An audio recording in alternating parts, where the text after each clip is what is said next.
Welcome to Wednesday Comics.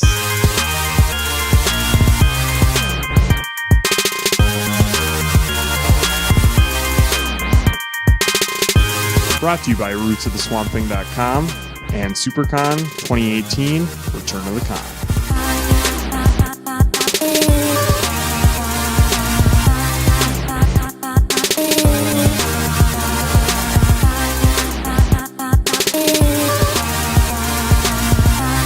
Hey everyone, keep turning those pages.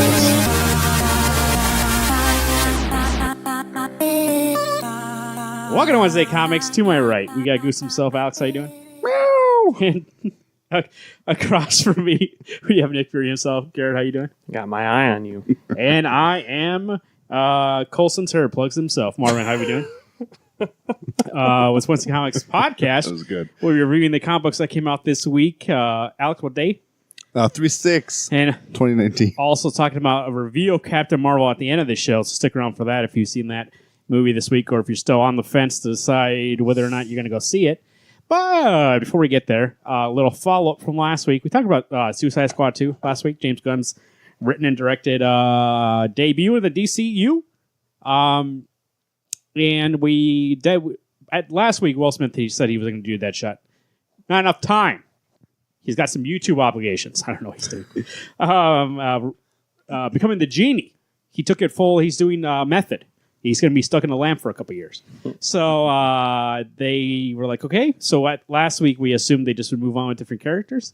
But this week, it was announced that Idris Elba will be recast as Deadshot and will be replacing Will Smith, which brings up a couple questions for me. One, so they decided just to recast him, even though there's a million other people they could have put on the Suicide Squad. I feel like the script was already written, and like they assumed he was coming back, and then he didn't, and then they're like, well, fuck it, we need it. Well, put somebody else in there. So you can put a different character in, couldn't you? I suppose unless everyone calls him Hey Deadshot or Hey DS. What do you mean? Just change it up. It could be Deathstroke. All I care. But Idris Elba, I mean, he's a great actor. Control It'd be cool to F, see him as Deadshot. Find and replace Deadshot. You know what the thing is? I think he's a great actor. That man can do all sorts of things. My favorite, Shere Khan, of course, from Jungle Book. But I feel like I almost wanted him to be Jon Stewart. I think he would have made a much better Jon Stewart. That's assuming they would ever do Jon Stewart. They are doing Jon Stewart. That synopsis. That's gonna be Will Smith. That synopsis that came When's out. that movie coming out? 2020. Yeah, I don't think so. No, 2022 or something like that. I don't know. Okay. Yeah, I see what Alex is saying. Now he's in a lesser role, we'll say, because that character, like, he doesn't show up in. He's not going to get his own movie. No. Whereas John Lantern, good chance. John If you're Lantern? in, John Lantern, yeah, that's if what I you're call in him. a James Gunn I'm like the like president. Guardians type esque movie, that's pretty. I bet he was like, hell yeah. I bet a lot of people want to work with James Gunn. No, and I agree. And I realize Deadshot 1 doesn't necessarily have to be a bad guy. So it just feels like he's typecast a lot as the bad guy for Hobbs and Shaw or whatever Fast and Furious movie that was. He's the bad guy. Gunslinger's good guy, right? What? Gunslinger, the character. Oh, Dark Tower? Dark Tower. He's a good guy, right? I mean, Ish. Oh, yeah, he's good. yeah, he's on the good side. So, I mean, I know, he's Shere Khan, a bad guy. He's also Hemdell, he's a good guy. The mean commander from Pacific Rim. Kind of a dick, so I kind of moved around. But also a good guy. He's a good guy, I suppose. So. Did you see the, speaking of Suicide Squad 2 and the characters, the list of supposedly who's going to be in the movie, character-wise, Yeah, not it's like actor-wise. Balloon I'll say Man. yay or nay to it. I got it right here. Quit the lead. I've got the lead right here. You just asked us if we knew, and then Yeah, yes or no. I didn't say who is it. You didn't say yes or no question. I said King Shark, yes. which Alex last week said he better be in it, and there he is. The Rat Catcher Ooh, that's a good one. and Polka Dot Man That sounds horrible. from Batman's Rogue Gallery. The Peacemaker. Who's that? Peacemaker? Yeah. Well, A lot of first he things makes off, I don't peace? know. he is a guy. Here we go. I'm the peacekeeper. I'll kill to keep the peace. He's a guy who loves peace so much he'll kill for it. Nice. Respect. Done. Supposedly, the rumor is that Dave Bautista is doing the Peacemaker role. I think that's it, right? And then the Deadshot returning, obviously, and Harley maybe. Yeah, that's why I said I've heard rumors that Harley might be coming back now. When at first it was like, she's not. So we'll see. I mean, these characters obviously are more. So that's the thing with Suicide So Squad 1. there's 5? Yeah. 5, 6 including Harley, I suppose? Yeah, if suppose. These characters. So when Suicide Squad 1 came out, when I saw the characters, I was like, cool, but they're all like really dark and gritty characters. Like part of the, at least for me, part of the joy of any of those kind of like Thunderbolts, Suicide Squad, Secret Six is the very weird like C-level characters. You're like, who the fuck's this guy? And then he becomes your favorite character. So that list there excites me more than the last one did, because the last one was like, okay, Killer Croc. Yeah. Who gets? I would rather see Polka Dot Man to be like, I don't know, like, what's this guy going to be up to? It's going to be funny, rather than Killer Croc. Is Polka Dot Man like Spot from Marvel, where he does little teleporting things, or does he just decorate? I don't things with believe so. polka dots? I can read the. Is he a cake maker? Let me read his wiki for you here. What do you think, Alex? King Butcher Shark? or candle maker? King Shark, I'm all for that. Makes me super excited. Hopefully they let him talk. I hope he's not just rah, rah, rah. I want him to actually be able to, voice his opinion on something or hate everything. I would imagine, he would speak. They wouldn't just put him in there. I But Groot. I'm he speaks in surprised. the Flash show. He speaks in that show. So I'm surprised that they're gonna have like two big guns, because Dave Bautista's a big guy. So like if he's gonna play Polka Dot or Peacemaker, I mean that's two big dudes. Usually you have like one heavy hitter. Like Killer Croc was probably for Suicide Squad. Yeah. Well, but I mean, depends how big you're going to make King Shark. I imagine he's got to be 10 feet tall. Oh, he's a gonna be hammerhead. thick. I mean he's gonna be big boy. Polka Dot Man, He's cool. his power is that he can take the polka dots off his suit and then become weapons. Oh damn. Flying buzzsaw, flying saucer, sun dot, bubble dot, fist dot, hole dot. The hole dot actually seems like Spot. what you were talking about. So he takes them off and they become weapons. Yeah, that's Damn. neat. I mean, it's weird, but it's Here's neat. how he looks like.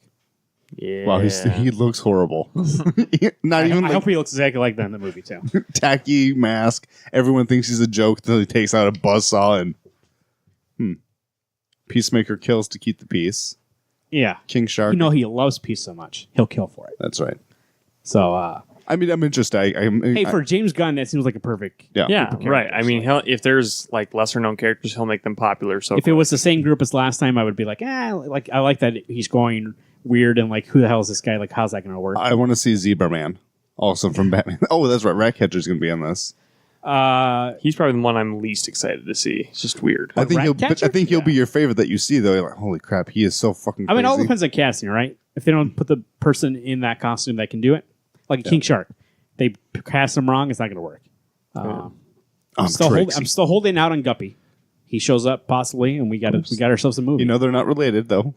I know, It's King Sturgeon. but maybe a cameo. They meet up in He the just ocean. picks up Guppy. Where's your father? Maybe we Throws get a him. cameo, King Shark and Aquaman going at it, and then that's There you how go. he gets put into jail. So I don't know. Orca show. Man, you know what? I am super amped for this. Just got to see who gets It's who in a what. lot better hands than Who's the what, first what? one was. I also got that second trailer for Shazam. I did. I saw it when we saw Captain Marvel. Captain Marvel. I'm excited for that movie. Mm-hmm. Like, I think it's going to be really good. I think that it being a new... I mean, I don't think New Line Cinema has done any DC work. So I think being a different company taking on like a DC character might help. I know it's going to be like a Warner Brothers subsidiary or whatever. But Yeah, I was going to still. say, I'm pretty sure that's just Warner Brothers. But yeah, but it's like... I don't know. I'm pretty sure just New looks- Line went out of business and Warner Brothers bought them. But I'm pretty sure Jeff Johns helped write that script for that Yeah, he movie. did. So that I So, just know it's in good hands that The way. first one that he helped with was Aquaman, and then he did this one. He's doing the Green Lantern one and Wonder Woman 84. Right. Yeah, so. See, this one when I saw this second, and the first preview was fine, but the second time I watched, or when I see the second preview, I'm like, holy crap, this movie does look like it could be legitimately good.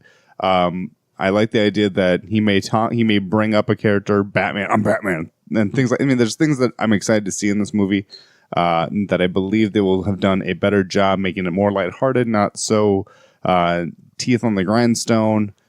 And I don't know. I actually am very pumped to go see this one. We'll see. I'm a little nervous because both trailers seem very much alike, which in the past that can either mean they're holding back from the movie, or it can mean that's all the movie. So I don't know. Yeah, just So like we'll a- see. More of a comedy. I'll wait for these movies now. Can't get too excited anymore. That's true for DC. Every single It's a trailer little looks rough. good. They're good trailers. And then when you get there, oh, buddy, strap in. So we'll see. But Shazam actually, so what's his name? The main actor? Zach? The main actor playing Billy Levi? Batson. Yeah. Zachary Zachary Levi. Yeah. He's good as a choice for Shazam.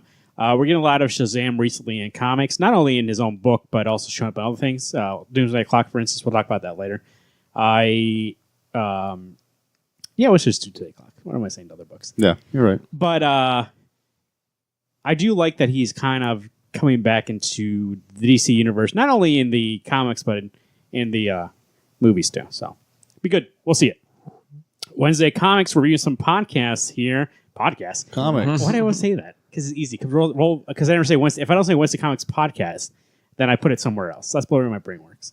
First up, speaking of Doomsday Clock, this is Doomsday Clock number 9. Yep. By Gary Frank and Jeff Johns. This is we're in the last third here, boys, and it is ramping up. And this issue, buddy, that thing ramps up to 10. And two things I want to say first off when we before we get started this. I think this is the first issue, correct me if I'm wrong, that does not have 9-panel grids the whole time. No. I mean, it does or does not? This is the first one that does not. Yeah, it does not. There's like it changed. Spreads, yeah. It changed in this one. They were spread, 2-page spreads, or they had like 2 panels, and then it would be like a spread. So I think that's more like since, I don't know, I might be reading too much into this, but you know how in this issue, Dr. Manhattan is basically Dr. Manhattan versus DC Universe and Justice League, but everybody. Unlimited.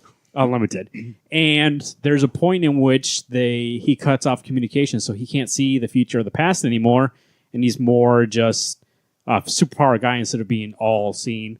And I think maybe since then, like the panel switched because he's not in control anymore. Oh yeah. So that's what I read it as, being like, oh, now it's the DC like usual style. It's not the Watchmen style anymore, and it kind of switched.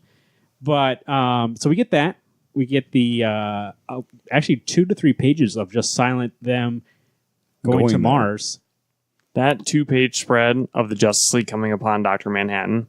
Some of the best art I've seen in such a long time. I'm going to guess that's what took forever for this book. Gary Frank drawing those scenes.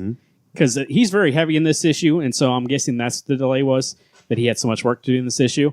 Worth the wait then, because this book looked spectacular, even when you see, the 50 characters that he had to draw in that 2-page spread when they get to his hideout or to his golden clock castle, whatever he makes. They don't all have ... smiley face. I know, I was just about to bring that up too. I call it the Manhattan Tower. What do you think? It's pretty close, yeah. Yeah, I mean, it's probably one of my favorite issues because, we've had a little bit of DC mixed in with the Watchmen, nothing really full on, crossing over. But now we're all in for the last 4 issues, having all the characters meet up. It is a little against... I don't know if I would have sent everybody. That's what I'm going to say. Yeah. They're like, Bruce is still back there. Yeah, Bruce. They're like, send everybody we have. Well, I guess Wonder Woman, Superman, and Bruce are still behind. Well, Superman's unconscious. Wonder Woman was trying to talk peace with everybody. Bruce just ripped off his eye patch that he's wearing. He also got a scratch. And isn't Rorschach still there? You see what you want to see? Yeah, he's against the wall, just defeated. Yeah, the world, everybody leaves and we leave Rorschach in charge of it. Hey, you know what? But it comes into play. So part of this is, and we'll go to the end real quick, to reveal the twist is that Black Adam, it's all his plan to now make a move that everybody's gone. Everybody's gone, stuck on Mars fighting Dr. Manhattan. They're distracted by that. And he's using this as an opportunity for him to make the meta-humans take over because the whole series has been about how the metas and the humans aren't getting along, and he's made the sanctuary for the metas. And now that all the people that could stop him are gone, now is his chance to make a move, right? Him, Ozymandias, Dr. Manhattan, have all been these players in this game. We've been trying to figure out, what's the plan here? Who's in charge? Who's the guy? And for the longest time, we were like, Dr. Manhattan, he's the guy. He's been trying to kill Superman because the last thing he saw was Superman trying to kill him. So it's been his goal to be like, no, get rid of him. He changed the DC universe by not making Alan Scott the Green Lantern, which after a certain point makes the DC universe cease to exist because all he saw was black past a certain point. There's no Mortal Legion that saves the world when the sun tries to blow up. Member of the Legion. In Rebirth, when they forgot their memories and their identities and stuff, there's that too, because since Alan Scott never became Green Lantern, the JSA didn't have that member, and I don't know how much of a ripple effect that's that why whole team. At the beginning, we have what's his name? Lightning Lad. Yeah, he's he's having a hard time remembering. Stargirl too. They're having a hard time remembering because Dr. Manhattan changed it. the future to try and see, just messing around with it. It seems like at first being like, kind of like a kid playing with his toys, being like, what's going to happen if I do this? And now he sees Superman's going to come after him. And so that's been his goal, to stop Superman from doing that. Also, we have Ozymandias, who seems like I don't know what his end goal is. Maybe just to get Dr. Manhattan back, I guess is what he said, but I don't think it's really what he wants to do. That's still, I think, in limbo. We're not sure there. And then we have now Black Adam taking over now that he's got a shot. So now he's got a shot.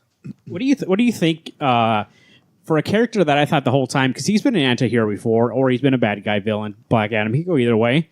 Now that it's revealed that he actually is like the bad guy, he's been playing up the anti-hero the whole time. He's the master thinker right now.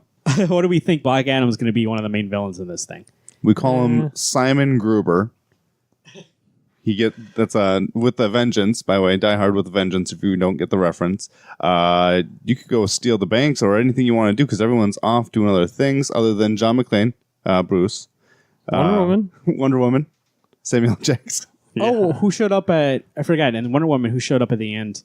It was them. It was Black Adam. Oh, that's right. Black Adam. And what's the giant lady's name? Oh, that's not Cheetah. Gigantor or Gigantor. Yeah. I don't know. I mean, I don't think okay. I think we've seen that storyline before. I can't remember what book it is where you get all of them to leave and then they take over. I don't know what that is. But I mean, it's one of those things that I think I've seen it in other movies. I've seen it maybe in other books, not necessarily DC, where heroes go away and the bad guys kind of sink in, go, yeah, okay, now this is our place to play. You get Lex Luthor showing up in this, talking to Lois, where how did he get into the Hall of Justice, where an unconscious Superman in a coma is not necessarily resting, but I'm assuming healing after taking a face full of firestorm to the face. Right. Yeah.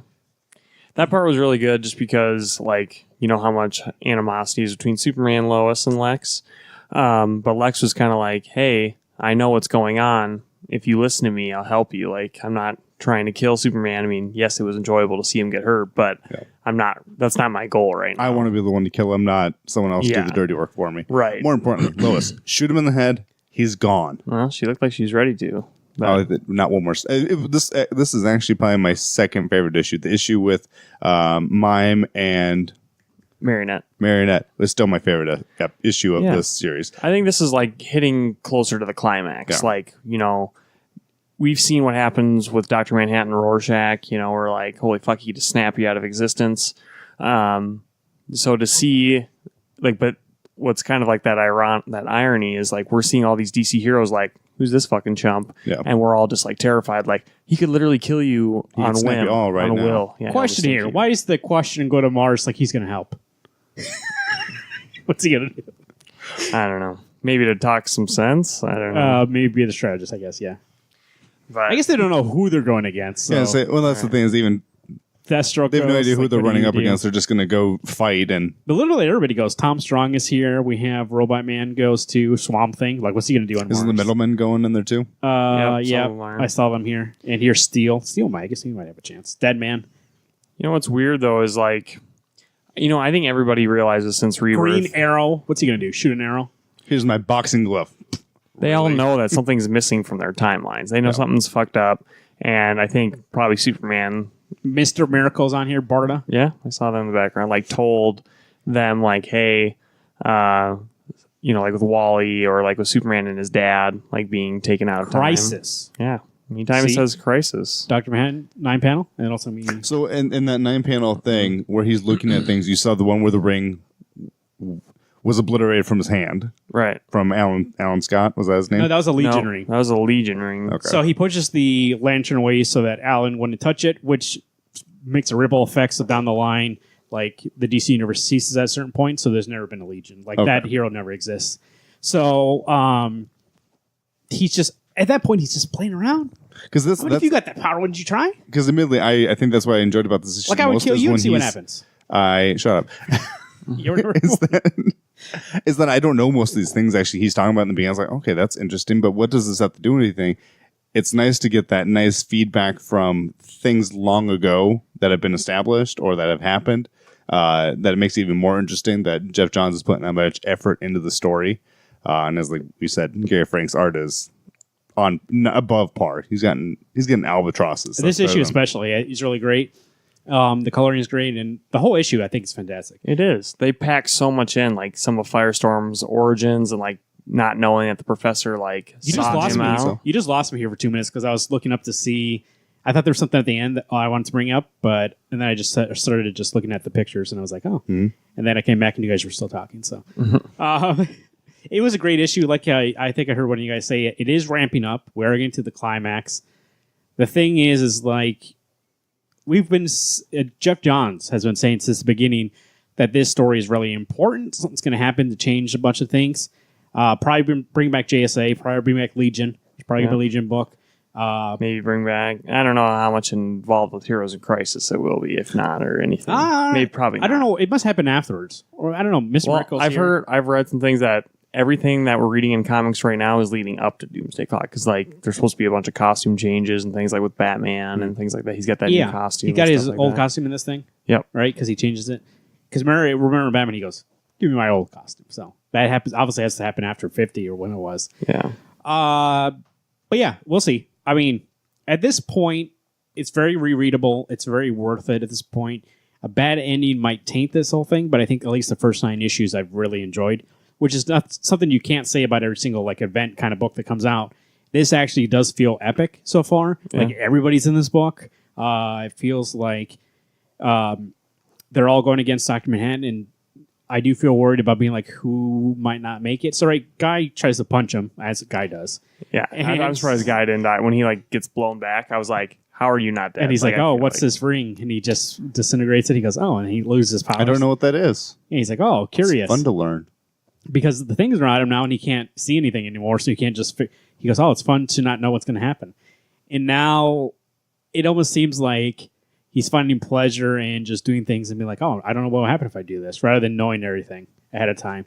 So now he's fighting them. He figured out magic. He's explaining magic. It's, what did he say? Just like a bunch of technology, but they don't know about scraps of stuff. Yeah, so... And now he has magic because he took it from all of them, and he's like, oh, okay. He's like messing around with it.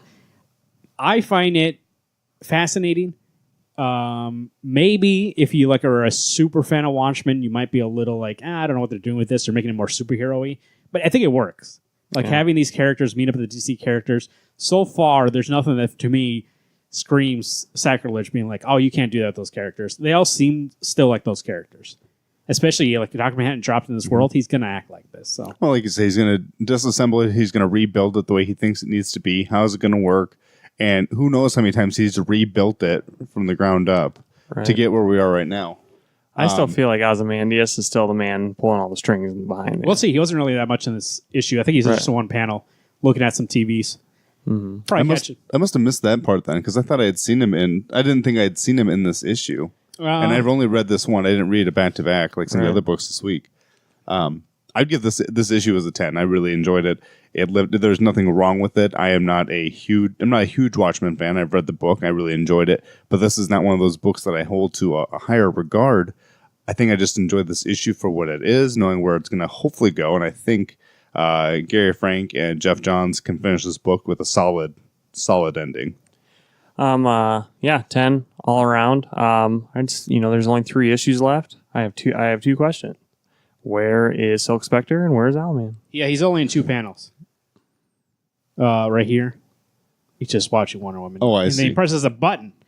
And see, that's what I thought. I was like, he presses a button and then his message doesn't go through. I don't know if that's because of the button or that like he's working with Black Adam or something, but he pushes the button, does something. We'll see next issue. But yeah, this was 10 for me too. It's very exciting to see where this is going. This is series so far, which is, like I said, very rereadable. Like you could reread this issue like 3 times, and I feel like you would still find things you haven't seen before, and the moments still work because it's not on a shock value that the moments work. It's because the way the storytelling's done, it sets you up for them, and so it works every single time. I love it. I want to see what else happens with it. So I agree, and hopefully we'll see it this year. Right. Well, let's 3 see. issues. If every other, I think I saw one issue got pushed 2 weeks back, but that's not horrible. Could be in September when it ends. I'm going to check it out. If every other month they took it off. So our next book is Paper Girls number 26, written by Brian K. Vaughan, art by Cliff Chang. This is the last start of the last arc. Yeah. It's been a while since issue 25 it came out. Did all the girls got separated, obviously.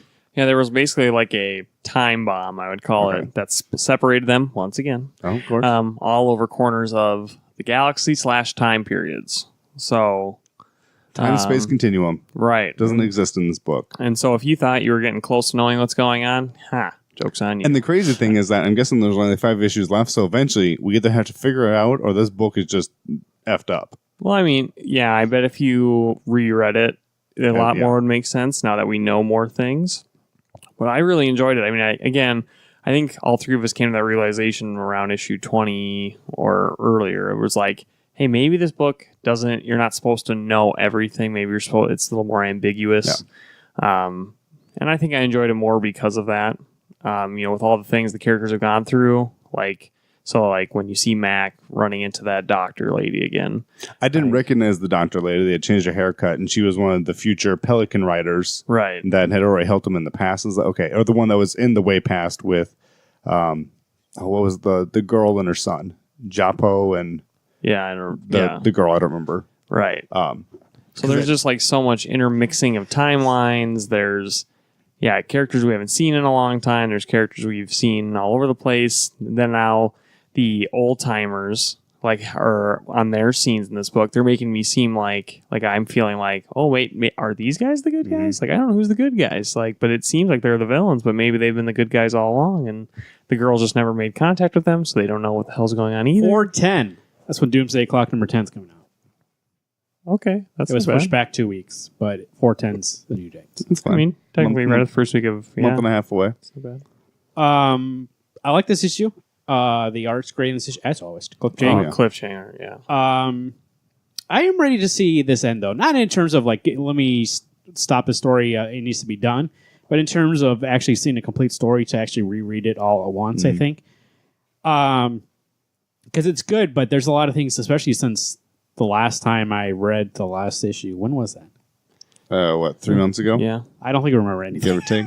That's the thing is, that's what I was asking Garrett. I said, with the time bomb that had gone off, I don't remember them getting separated. Well, with the old lady that was gave him that tool to be able to travel through time. Well, right as that's happening, I think one of the old timers either shoots something or stabs the chronal bomb thing and it explodes. What? And that's all you see at the end. Yeah. And I think the cliffhanger of 25 was one of the girls waking up and being like, "What the fuck?" You know, or something like that. So my favorite girl in this book, not this book, but the specific issue, is KJ, the one that goes in the 1958, and she's trying to escape and goes into a library, and that punk ass kid is, "I'll help you out if you do something for me," and she grabs by the arm, shoves his face in the books, and the next time you threaten someone, I'm going to come punch your teeth in, and you can have those for lunch. yeah, that I was awesome. like, boom.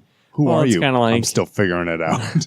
And it's like the 1950s, men and boys think they're far superior to girls and women, and it's like. What about Erin? She shows not. up in 2017 or something like that.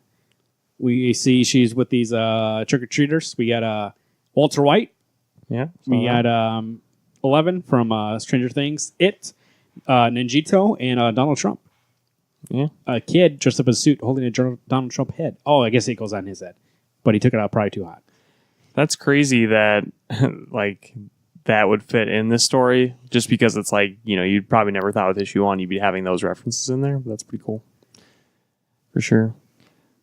Mac goes to the other planet and is hanging out with the doctor lady, Yep. the Pelican Rider from the future. And is it Tiffany who ends up talking to an older Aaron? Jumps on her and is going to punch her in the face. And she goes, "Well, we already won the war. Come over here. We're going to win the war." You just told me we won the war. Well, we're going to win this war now, too. Yeah, just Stephanie. And then we see CJ, right? KJ. KJ? Yeah, I think you guys just talked about 1958. that. No, in the future, who's that? KJ. The girl talking with Mac. It's Mac. Mac, okay. Oh, she says KJ. Gonna die, I guess. So, something I don't think we ever talked about, because we haven't talked about this book in a while, that for a while she thought she was getting cancer because she smoked, and we found out she actually gets cancer because she's going on this time travel stuff. Yeah. So it's since the beginning, it's she went on this thing, and that's what caused the cancer, and she went on it just because, I got to figure out what happens and stop it. And then by doing that, she got cancer. So. Right. That's very trippy, like to think about, for sure. Yeah, I don't know. I mean, I think this is a good kickoff to the first arc. Cover's great, by the way. Cover does look awesome. I think I would imagine. I haven't seen any more covers, but I imagine it's probably gonna be all their faces till the end. I've seen the one in May. It's a face, someone's wearing a helmet, and things like that. I think it's a callback to the first arc because the first arc is every book was one of the girls on a bike, and then when you got to issue 5, all 5 of them were together. Our first one was all 5 together, something like that. 4. I'd be excited to read this when it's all done because I feel like I've enjoyed this, and the parts I haven't enjoyed because I don't remember what's going on. Yeah. So it'd be nice to read it back to back because I think then it would work. Yes. And I think you would notice things too way easier. Like, people we've met now when they show up for like a scene in like Ones we issue met 2 years 4. ago. Yeah, it's like, oh fuck, that's crazy. So yeah, I bet Brian K. Vaughan is like, hey, this is way better to reread until you get all the references, which would be really fun. So the weird thing is to read this, and I realize we haven't read Saga in a while, but Saga, I have no problem remembering what. I know. It's okay, Marvin. Less than a year left, I think. You never know. But No, they don't have a time frame. I'm just hoping. Hey guys, I'll be able to catch up. I could be 50 years old, but it's coming out. But I think the thing is that I read Saga, no tears, and I understand who everybody is, where I've seen these people. This is one of those books, and I realize it's meant to be weird. It's meant to be not necessarily unforgiving, but you're not supposed to know where you're going until you get there. And I'm excited for the ride. I'm also a little weary from the journey. I don't know. I agree with that. But I'm going to throw this out there. I don't know if you guys agree with this part, but I feel like especially in the first half of this book, focus too much on the plot and not the characters, and that's why I don't know who anybody is. Because where in Saga, you sit with people and the plot's kind of easier to understand. You get to know the characters, and there's a lot of moments where it's just about characters, which in this book, there's a lot of plot. And so I've been focusing on being like, especially like you go to places and they speak differently, and like there's things going on. You're trying to figure out like what completely is going on, who's the bad guys. Mm-hmm. And by the time now where I'm like, okay, I just want to focus on these characters, it's ending. It's hard for me to feel attachment to them because I focused on the wrong thing the whole time. Well, when someone dies and you're not sad, we'll know why. I was sad when that one guy, I'm not going to say who, no spoilers, but in Saga, remember he died on that planet? Oh, yeah. Guys, we're not reviewing Saga right now. I know, but I really want to review Saga. I missed that book. Sorry. Okay. I give this 8. I give this a 9. The art was very strong. Nothing wrong with the art. But I am excited to be on this last arc to find out where we're going. I give it a strong 8 for that Donald Trump costume. Nice. Perfect. I give it a 9. Like, I really enjoyed it, and like it definitely gets me very excited to read the next 4 issues. All right, next we have Immortal Hulk number 14, written by Al Ewing and art by Kyle Hotz. I will say one thing: that art was kind of hard to get used to. Really, I love that art. I was going to say, really, fuck, I love this so much. Yeah. Oh, it was a little rough. It was good, but I had read 13, 14 back to back, and Joe Bennett, right? Yep. I love Joe Bennett art on Hulk. This was fine, and actually, when we get to there's things about this book that I actually liked. I like the way Hulk looks in this book. He looks really good. He looks like he's a berserker kind of animal. This and another book we're going to talk about later.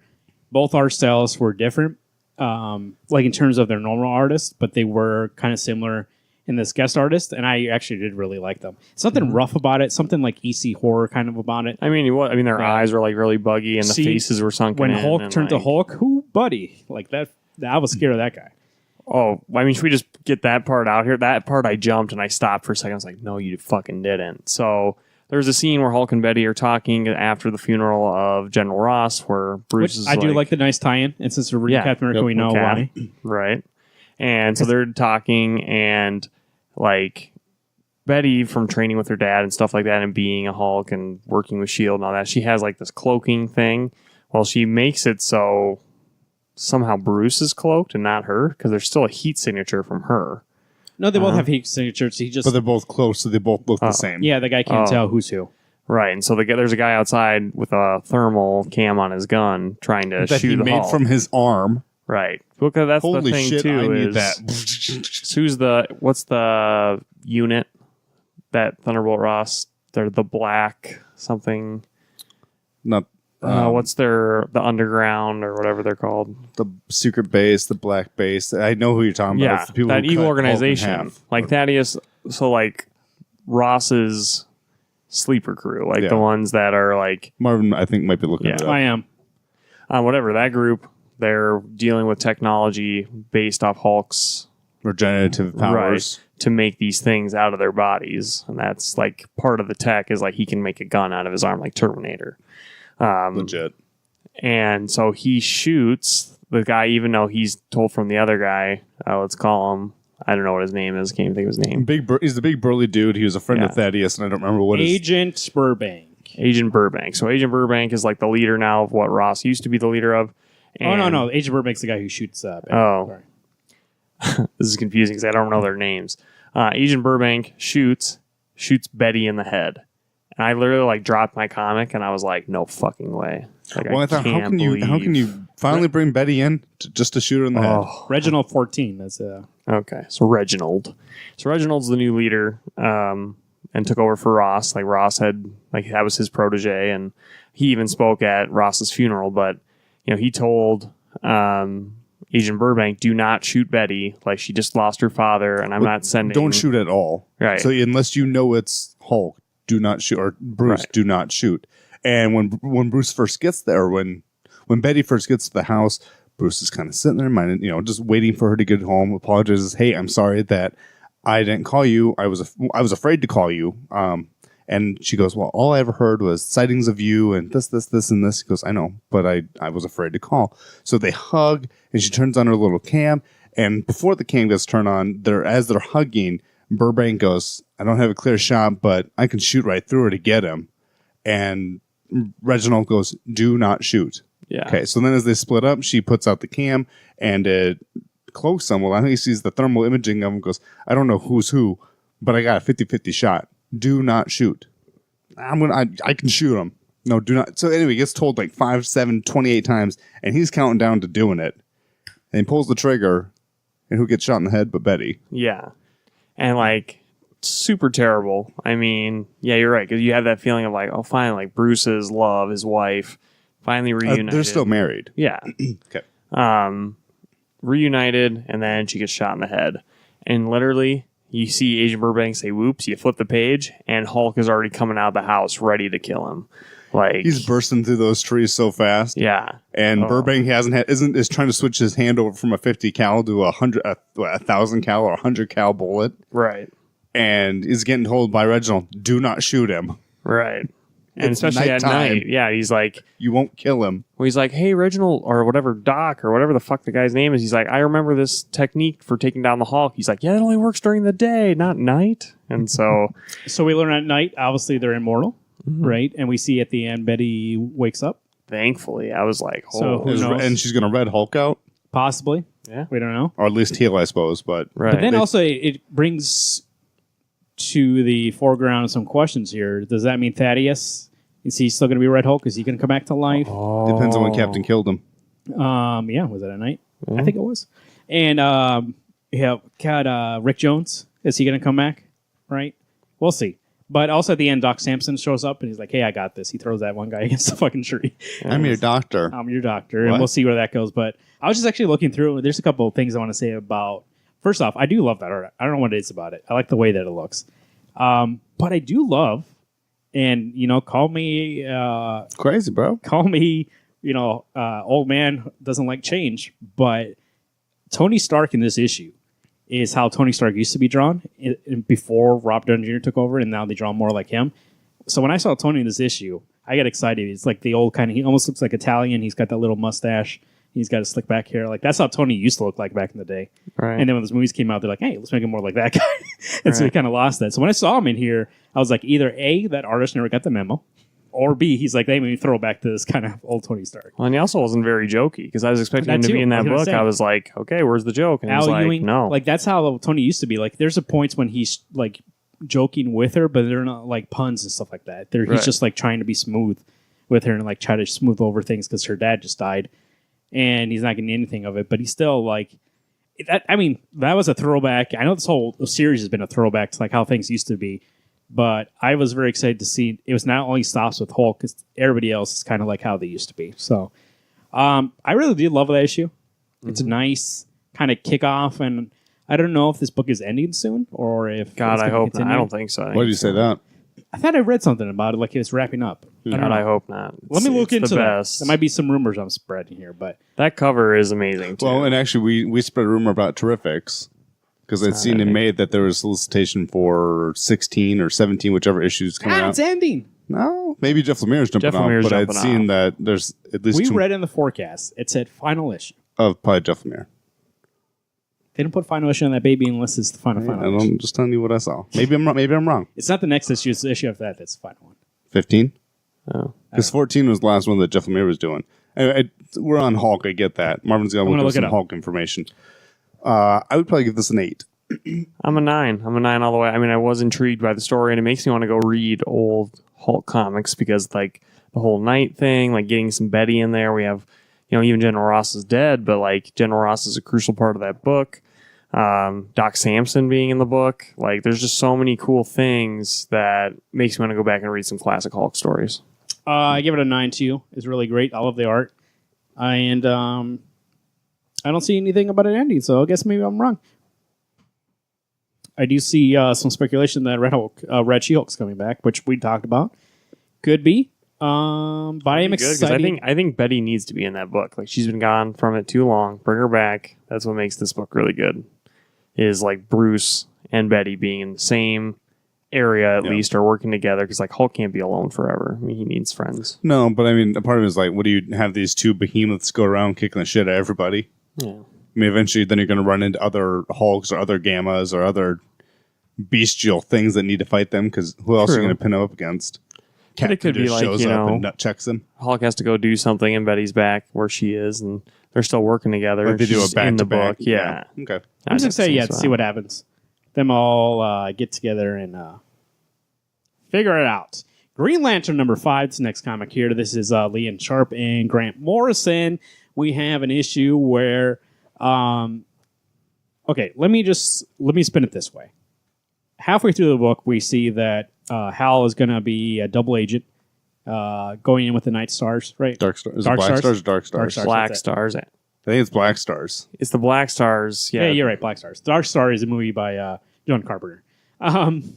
Wasn't Dark Stars what the guys were at the end of how Yep. the core? Hal Jordan and the Green Lantern Corps. Yeah. So this is a different set. This is Black Oh, Stars. Black Stars, yeah, Are these vampires. are these the bad guy Black Lanterns? Or those are just Black Lanterns? Those are just Black Lanterns. Okay. A lot of stuff going on. Yeah, a lot of rings. This is like this book. Sorry, Marvin. You But tell I us do stuff love and I'll that we talk. have a story basically where he goes undercover and he's like talking to the guard. He's like, "We're going to say that you're the double agent to make it real. That's everybody's going to believe that. Only me and you know that's not true. You're going to go undercover and figure out who the actual double agent is and do this for us." But he goes, "In order to do that, I need you to like fully commit, and I need you to, I think, kill like what was that guy's name? Hugh or something. Flagmaster. Woo. I'm gonna look it up. What? He's on the line. Adam Strange? No, Yeah. no, he didn't mention Adam Strange. But Adam Strange, yeah. Oh. Adam Strange does show up and he's like, "Hey, kill this guy to prove your loyalty," which I don't know what's going to happen. Oh, you said if you had to kill, Mew or whatever. yeah, that's who it was. Commander Mew, yeah. If it needs to be. If it needs, if he needs to, he has the permission to kill him. Right. He goes, "Hey, well, we got a way to kill him to make it act like you don't actually kill him." So, but then Adam Strange is the one who's like, "Oh, that's who they have," and now he has his back against the wall, basically. Who's Adam Strange? Is he Hugo Strange's son? No. He's like a space adventurer. Okay. Um, Was that who? It's like Buck Rogers. Who? In not 13. In 4, is that who Hal's pretending to be? Or is he No. just being? He's just being like a headhunter. he's just being He's like just a swapping mercenary. story. Okay. Yeah. Okay.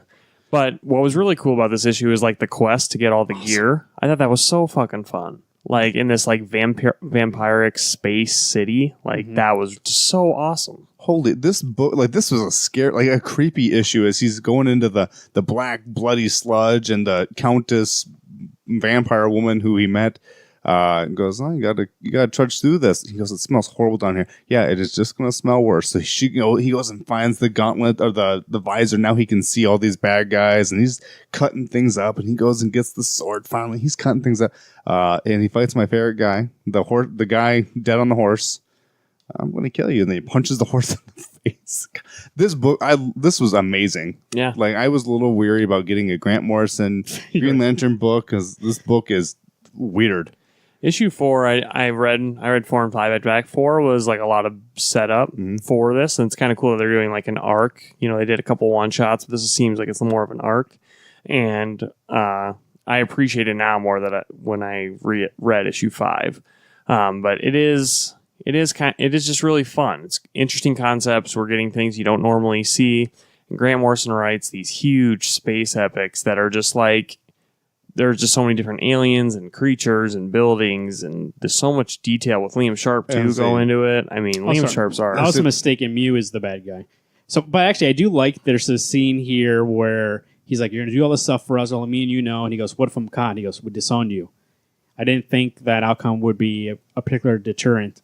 So it's kind of like Mission Impossible. He's like, "You're going undercover, but if they find you and you get captured, we're going to act like we disowned you, like you're on rogue agent." Right. I think Liam Sharp might be the best artist for this book. Like seeing what Grant had, and I don't know if Marv may have told me, or maybe it was Garrett that told me that Grant Morrison has things down to a T on what he expects on the page and what he wants and what his story looks like. Right. This book looks amazing, is amazing, and I think I like that it doesn't deal with the regular space cop stuff. He literally is a space cop right now. He's a double agent. He's undercover. Get caught. The mob's going to send you swimming with the fishes. This there's a quote in here. If you go back to early episodes of this podcast, we talk about how I like Hal a lot and why I like him, because he has no fear and he just takes things head on, and he doesn't, because the thing that he was afraid of most already happened. His dad died in front of him. So you can never feel afraid again, because that's the only thing he feared the most. But there's a quote in here, which Grant Morrison, might be one of the best quotes I've read from Hal, but when he's talking to the Countess, he says, "I appreciate how much you're trying to make this more exciting for me, but I fought armies of the dead. I've beaten down gods and cosmic tyrants. I was possessed by a monster called Parallax. I've lived, I've died, I've been reborn. I've relived my dad's death and every betrayal 1,000 times. I'm a founding member of the Justice League of Planet Earth, and so let's get serious. I don't do inner demons, and I don't do regrets. Your Masma is wasting its time, and you are too. I live for the adrenaline. And right now, I got some monsters here that need their asses kicked." So it's like, he's like, "You're wasting your time trying to make me afraid of this. I'm not afraid anymore. Like, I'm not afraid of anything. I've lived, I've died, I've come back. I was possessed by Parallax and all this stuff like that." He goes, "There's nothing you could do that's going to make me scared. I live to push myself and like feel that rush." And he goes, "Right now, what I need to do is kick all your asses." Yeah, which is who he is. One random question. Yeah. Is, did Grant Morrison not reboot, but just kind of start anew? Does this Hal Jordan, is his ring made from pure willpower like it was when he crafted it? It's a good question. Or is he still they using touched just on the... it. I don't think he's touched on it, because it's really not. It's not pertinent. He's still... Yeah. I mean, obviously, even the stuff he's using right now is still through willpower. It's maybe a different sort of willpower. But, again, Hal Jordan's still the most powerful Green Lantern, isn't he? I don't know about the most powerful, but he's the most fearless. I mean, if you have willpower, I mean, he's literally going to go kick the shit fear. out of some demons. So. I mean, if you're afraid, you have less will to do something. So he's not being held back. He's just going to do it. Right. He came here to chew some bubblegum and kick some asses. He's all out of bubblegum. I did like that his Asian name that he chose was Parallax. I think that was cool, because, I mean, like, Black he was Star Parallax for like 5 years. Oh, really? Oh, yeah. Long time being Parallax. See, all these things with DC, I like how some of these writers are finally getting back into things that I know nothing about. But it makes you interested to go back and check it out. It does make me interested to read them. And if nothing else, knowing that, I know Grant Morrison is known for setting a tiny little seed that means nothing at that point in time, and years later calling back on something random, and that was that seed that he planted. Same with Jeff Johns on Doomsday Clock, things I don't know anything about. Just what a way to make I call myself a veteran reader. Obviously, I'm not if I don't know what some of these things are. But what a way to get me more excited about reading more books. Right. I would give it a 10. I enjoyed it all the way through. Yeah. It was, I wouldn't say 9. It was a 9 for me. It was really good. I really did enjoy it, but I like Doomsday Clock more. So. Well, you can give out more 10s. It's, You know what? Sometimes you got to roll with the dice, and I say a 9. Hey, by the way, all of Jeff John's Green Lantern's on Hoopla, so if you want to catch a score. Yeah. Rebirth. Might be having to do Rebirth's amazing. That's like him, like, right after he's done being Parallax. I'm next, aren't I? Arnold, you got this kind of time, though? I only get 6 books to rent at a time, so it's going to take me a while, but I could do it. Oof. Alex, what else we get? Sorry, I'm thinking about Manhattan Projects. I got to finish that first. Then I can finally get to that. I'm reading other books. I'm a busy man. Come on, Speaking you know of the which- creative team. Speaking of which, another book that I'm busy with, Deadly Class number 37. Already forgot. Written by Rick Remender and Wes Craig on art. Good I didn't job, need it. I buddy. just had to remember Rick Remender, apparently. What a way to pick up this book and get back to what I feel is how this book has always been. Yes. Nitty gritty, words that I'm uncomfortable to read. And at 36 I get was a jumping on point. He's been away from the book. He's reminding probably himself and us what this book is about, how we got to where we are. We get into issue 37. We get to Kenji's the bad guy brother of Saya, however you want to say her name. Kwan, who was the Korean killer, is working for Kenji because he got caught. And he was the reason that Saya got caught in the first place. Yep. Is he backstabbed her? And he backstabbed the other team down in Mexico that we just got done watching them kick the crap out of the Russian and his girlfriend. What a way to bring me back in, to let me know that this is the book I still love. Yeah. And I think part of it didn't even have to have Marcus, didn't have to have Maria. I just needed a good story. And I mean, this wasn't good. This was terrifying, Right. and gross. But it's like, it's what the book's potential has always been. You know, Saya has always been the OP'd, like Superman, basically, of this book. And you put her in a corner and she's furious. You know, when they all go to the prostitutes to like go have a good time, like Kenji sends the whole gang, like Kwan like beats up the guy that's about to go probably beat the shit out of Saya, maybe rape her or whatever, and goes up to Saya and is like, hey, we gotta go. I got a ship that's about to leave. Like, let's get out of here. And she's like, where's my sword? And he's like, that doesn't matter. Like, we just need to get out of here. Like, we just need to, where's my sword? I need my He's sword. like, Kenji has. He never lets go of it. I need my sword. And you're just like, okay, well, I guess I'm not leaving I'm going on here. a quest to get that sword. And so, like, Kwan's apologizing, and she's like, hey, you want to make yourself feel better? Go get my sword, you know? So there's one thing that at the beginning of this issue, they are harassing what I thought was a girl at this brothel, and you scan up on the page, and it turns out it's Kwan carrying these things, and they're talking about don't drop those things, or we're going to cut more of your fingers off. And then you see that, you know, he's missing 3 fingers. It's like, oh my God, you guys are monsters. And then, you know, they move on to, we're going to cut other parts of you off. And you're like, oh, okay, well, you guys are disgusting. And I just was like, this book was I loved how gritty it was. It really did remind me of where we're going. And that Saya part, man, she was so dead on. I need my sword. And a part of it was, I believe, just to insult her brother, going, I got my shit back. And I also needed it for a different reason that we find out at the end of the book. But if you think about it too, though, that's always been an extension of her. She's always had it on her. It's like Captain and his shield, I suppose. It's just part Right. of them. And they kind of touch on that in the show a little bit too. It's like she's always with her sword. And so when Kwan goes to get the sword, he dresses up like a robot prostitute, like all the other prostitutes are dressed up in there, and literally is like working his way towards Kenji because there's a bunch of girls around him trying to, you know, get him to sleep with them. And you can see Kwan's hand, but Kenji had cut off his fingers, which they make a point in the beginning of the book. It's like, you don't make us cut off another finger because you fucked something up. And they see his little hand with like two regular fingers and 3 cut off fingers, like reaching for his sword. And Kenji's like in this like sense of like, oh, I'm feeling good. Then he looks down and he's like, what the fuck? Like he sees Kwan's like little deformed hand going for his sword. Grabs that sword and runs. Well, he grabs the sword, cuts Kenji's eye, like gives him that big scratch across the face. And then Kwan starts using it as he's like running out of the, whatever you call it, brothel, and gets the sword to Saya. And then there's just this fucking awesome like motorcycle chase where Saya's killing people left and right, but Kwan's driving to the ship. Like, it's a very simple plot, but like it was just awesome all the way through. But this is like issue 28 when Marcus went to go save Maria, and he just infiltrates the building, is killing everybody. That's what this was. It was a simple 2-scene place, 3-scene place. You go to Kenji's house, wherever Silas had been held, the brothel, and then you get to the ship. And Kwan is talking to Saya, going, you know, I need to turn myself around. I'm gonna go back home and try to be a better man. And Saya's like, no, you're not going home. What? Yeah. Spoilers. Stabs him in the chest and shoves him off the boat. But is he really dead? Because she did that to Marcus. I'm pretty sure this time she didn't miss. She only misses once. And she didn't throw Marcus into water. True. Shark infested. Yeah. Godzilla could be there. I really love this issue too.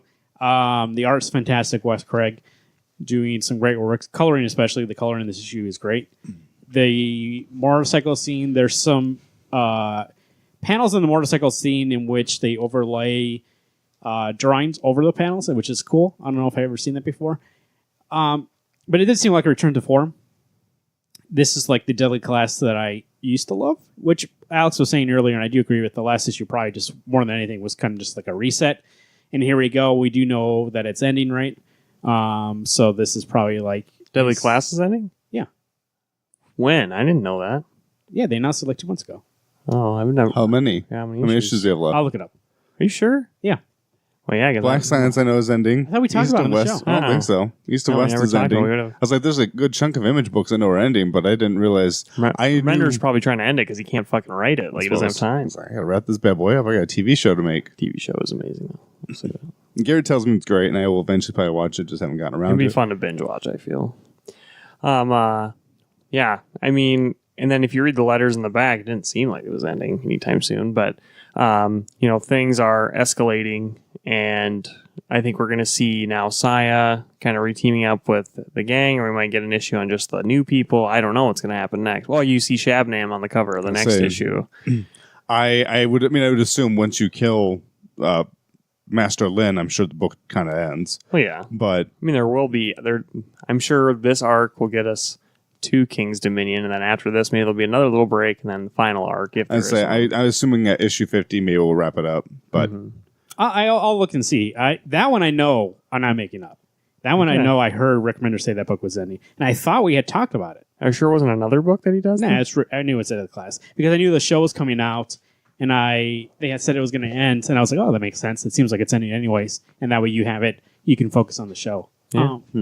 I'm going to give this a 10 only because my expectations were so low because like of 36. But when this book rolled out, like everything that I loved about it came back to true form. And I was just like, hell yeah, like this is exactly what I'm looking for. I think if 36 had been better, no, this wouldn't have been a 10. But I agree with you, Garrett, that my standards were so low. I had anticipated to be, unfortunately, let down again. This book was spectacular. Art was amazing. It is, like Garrett said, to use his words, back to form. This is what this book was amazing, and that cover was spectacular. Where you've got a badass Saya ready to go kick some ass. I think I'm excited to see her and her brother finally face off, and for her to kill him. Oh yeah. Well, I think she needs a little recovery. She needs to rest probably, but getting that Kwan's blood on her sword probably made her feel good inside, going, that's one less douchebag in my way. Now I just gotta kill my brother and all of his cronies, and that'll be coming soon enough. I'm sure Kenji works for. Does he work for Lin to an extent? No. Okay. Well, who knows? Right. Maybe he does. I really did. This issue was really great. I actually do think so. This is it sets you up to be like a redemption kind of story, and he does redeem himself. But as Gary mentioned, Saya's not the person to forgive so easily, and so she kills him, which is the kind of characters we've seen in this book. Even though they're good, doesn't mean that they're good. Mm-hmm. And so for her to make that, I mean, it's still for me. When that happened, I was like, oh, okay. But it makes sense within the character still. Right. Like, it was still a shock, but it wasn't a shock just to be like, hey, look at this thing I'm doing. Like, I never would have been in this predicament if you hadn't fucked me over in the first place. Still, the most shocking things I've ever seen were probably like issue 21 and... What issue is this? This is issue 37. Oh, okay. Never mind. Why?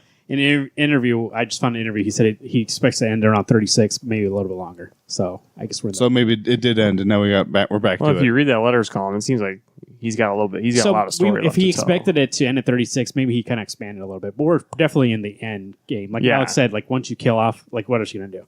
This book can't be anything about anything else once you kill off everybody at King's Dominion. So right, 10 for me too. Art is fantastic. Art basically is the style that made this book so exciting, so different. The story, especially. Alex, I was looking through the issue. What words did you like not to read? You said I don't want to say them on here. There's something bad in there. I just looked. Which one? Yeah, I can't think of. Like, is it's not even like they're bad words. It's just words that almost make me uncomfortable to read. I was looking to say, but they're all like bad words, but like pecker instead of no, pecker's fine. Penis, I can say penis. That doesn't bother me. And there was twat. Is that twat's the one that I was like, oh, I know what it is, but it still was like, oh, that's not right. Oh, we didn't mention that Quan had to make out with that old dude because the old dude was like, Grabbed his face and kissed him. Well, that's Yeah. what pushes it 10 for me. So, God. no, I like that a lot. The art was fantastic. The story was great. There's nothing in here. So, last issue, the thing that bothered me a lot was that it felt like Rick. It didn't feel like the characters would. Normally, Rick can blend into the story, and I don't know it's him, unless he starts using that crutch thing that he does. But in this issue, it definitely felt like this story again. It didn't feel like him trying to write this story. yeah. If that makes sense. But All right, last book of the night, we got Killmonger number 5, written by Brian Hill with art by Juan Ferreira. Ferreria. Awesome. I mean, Yes. this is, we all of us saw Black Panther. I don't know if you were lucky enough to read it in the comics.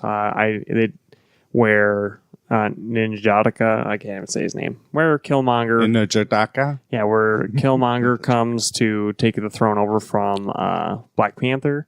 But this is all leading up to that story. And at the end of last issue, Knight had fucked over everybody. God, that's good King's wife, trying to betray them to S.H.I.E.L.D., basically. Killed them all except for Killmonger.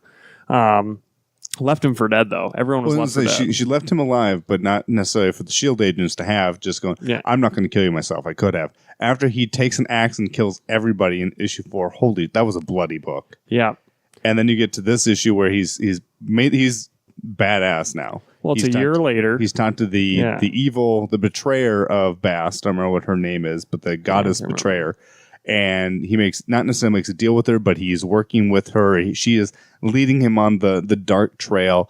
That dude is ripped. He is built like a brick house. Yeah, way thicker than he was in issue 4. He's meditating. He's doing whatever he has to do to get strong. And he has Knight meet him at a church, I'm assuming in New York, some big city.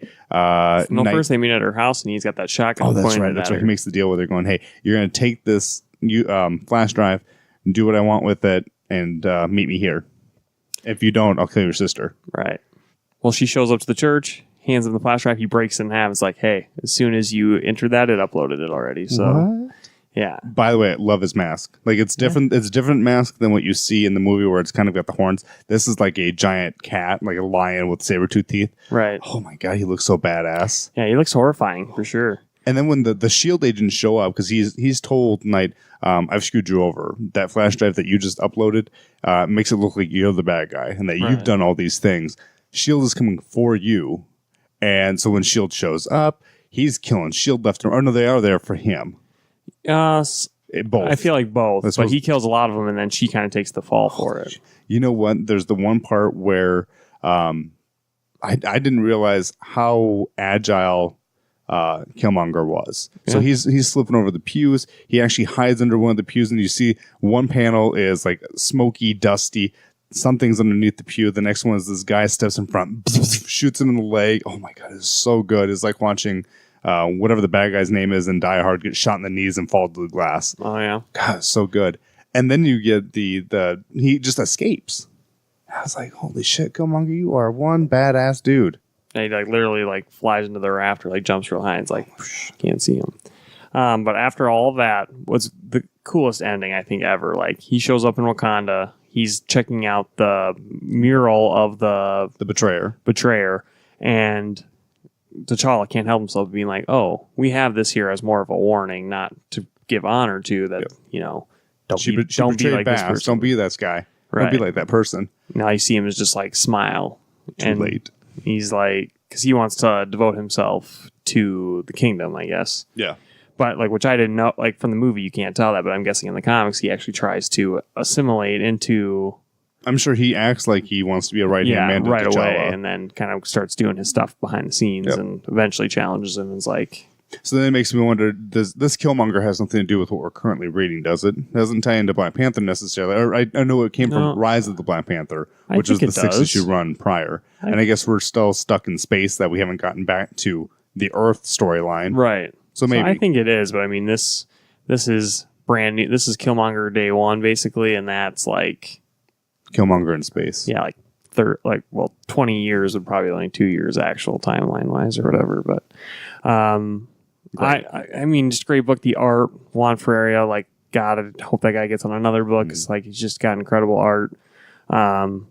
Brian Hill did a great job, I think, wrapping up this origin story for him. What a pivotal time before he gets to Wakanda that he's about to just come fuck everything up. And, what's really cool is, he writes a letter that says, like, hey, thanks for reading this. Like, hope you guys liked it, whatever. But they also give you a reading list, like, to say, hey, if you want to see what happens next, read these things. And it's like, fuck yeah. If you want to call back to, you get to see Black Panther, Rage of the Panther or something. That's, I'm assuming, a fight between them. Rise of the Black Panther was the story before this, where he gets this, also gets the start. I think you get more background information for him. And then you get told, hey, you want to read more Black Panther? Here's where you go to read that trade paperback coming out in April or whatever it was. Right. So I'm going to give it a 9. I mean, I would say it's almost perfect. There's, I think it would have been cooler to see a little more on Wakanda, I feel, before, but I don't know. I mean, I guess it would all I'd have to read other stuff to see. I think I'm in the same boat as I think I wanted a little bit more. Like, if it had ended where he escaped and he got on Wakanda but hadn't talked to T'Challa, maybe I'd be like, okay, shit's going to go down. But then he talks to T'Challa, and T'Challa and him kind of have this conversation, and it's like, oh, you want to be part of my crew, so to speak, or you want to be part of my following.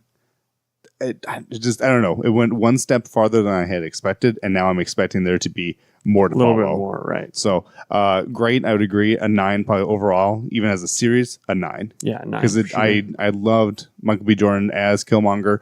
This book just made me love Killmonger even more. Right. That there's more to him than just the name of killing people. Because, yeah, he killed a lot of people, but most of it was justified. Right. At least to an extent. Well, justified by his revenge. Well, yeah. But even when he goes, because when he's on that farm with King and his wife Celia, either one, he's actually just helping protect. He wanted to protect the wife. The wife dies, and in a rage, he kind of goes around and kills everybody. It's like, okay, I get that.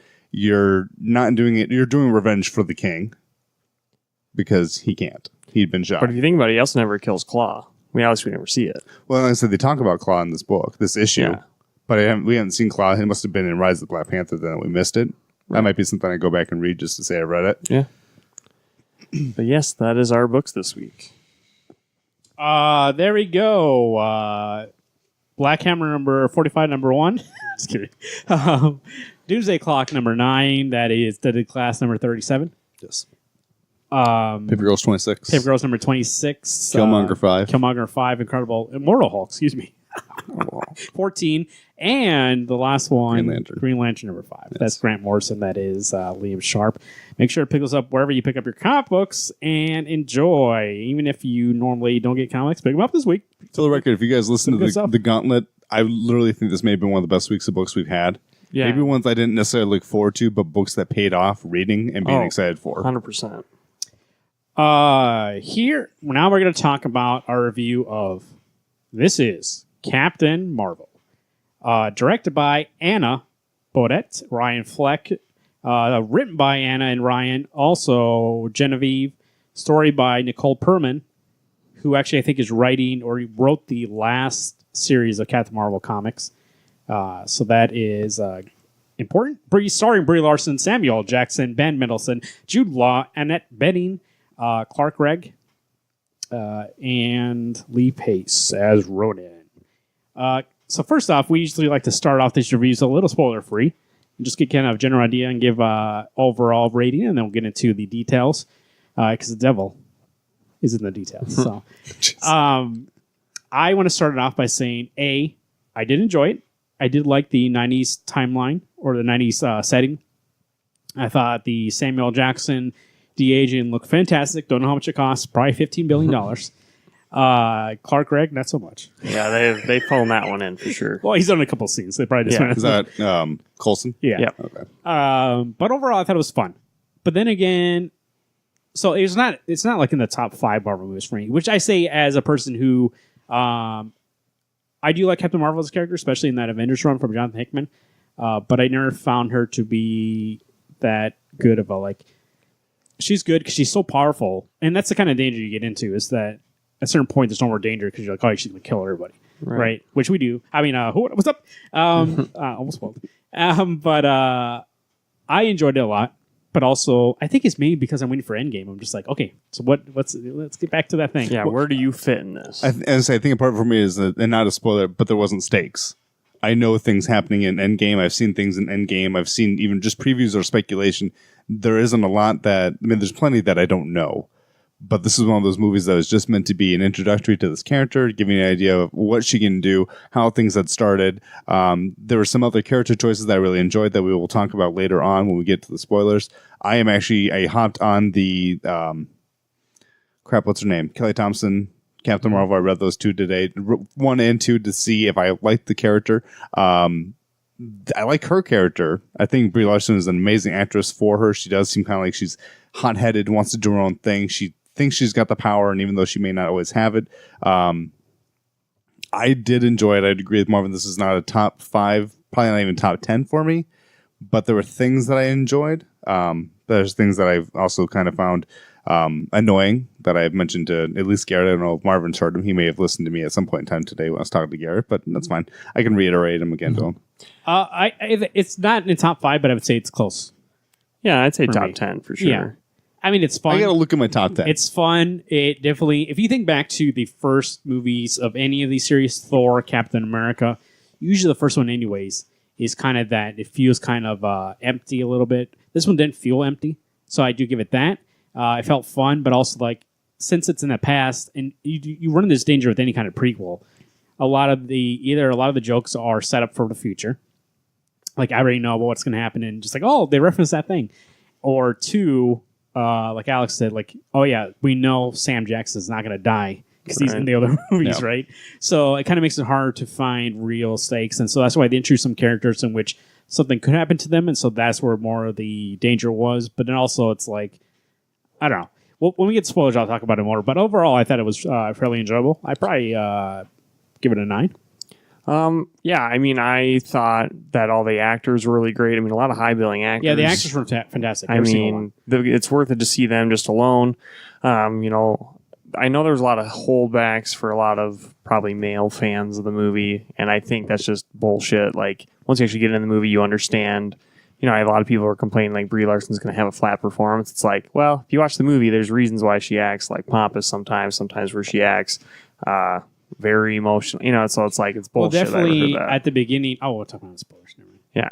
But the non-spoiler. Usually it's him who wants to spoil things. Tonight you're just spoiler king over here. It's the devil's in the details. I got to get. I know you want to be the devil. We get it, but hang on. But yeah, there's some twists in this movie I didn't see coming. Whoa, that's a spoiler. Whatever. Yeah. There's some twists. A lot of fun things that you see that are going to pay off, obviously, like Marvin was saying, in later Avenger movies.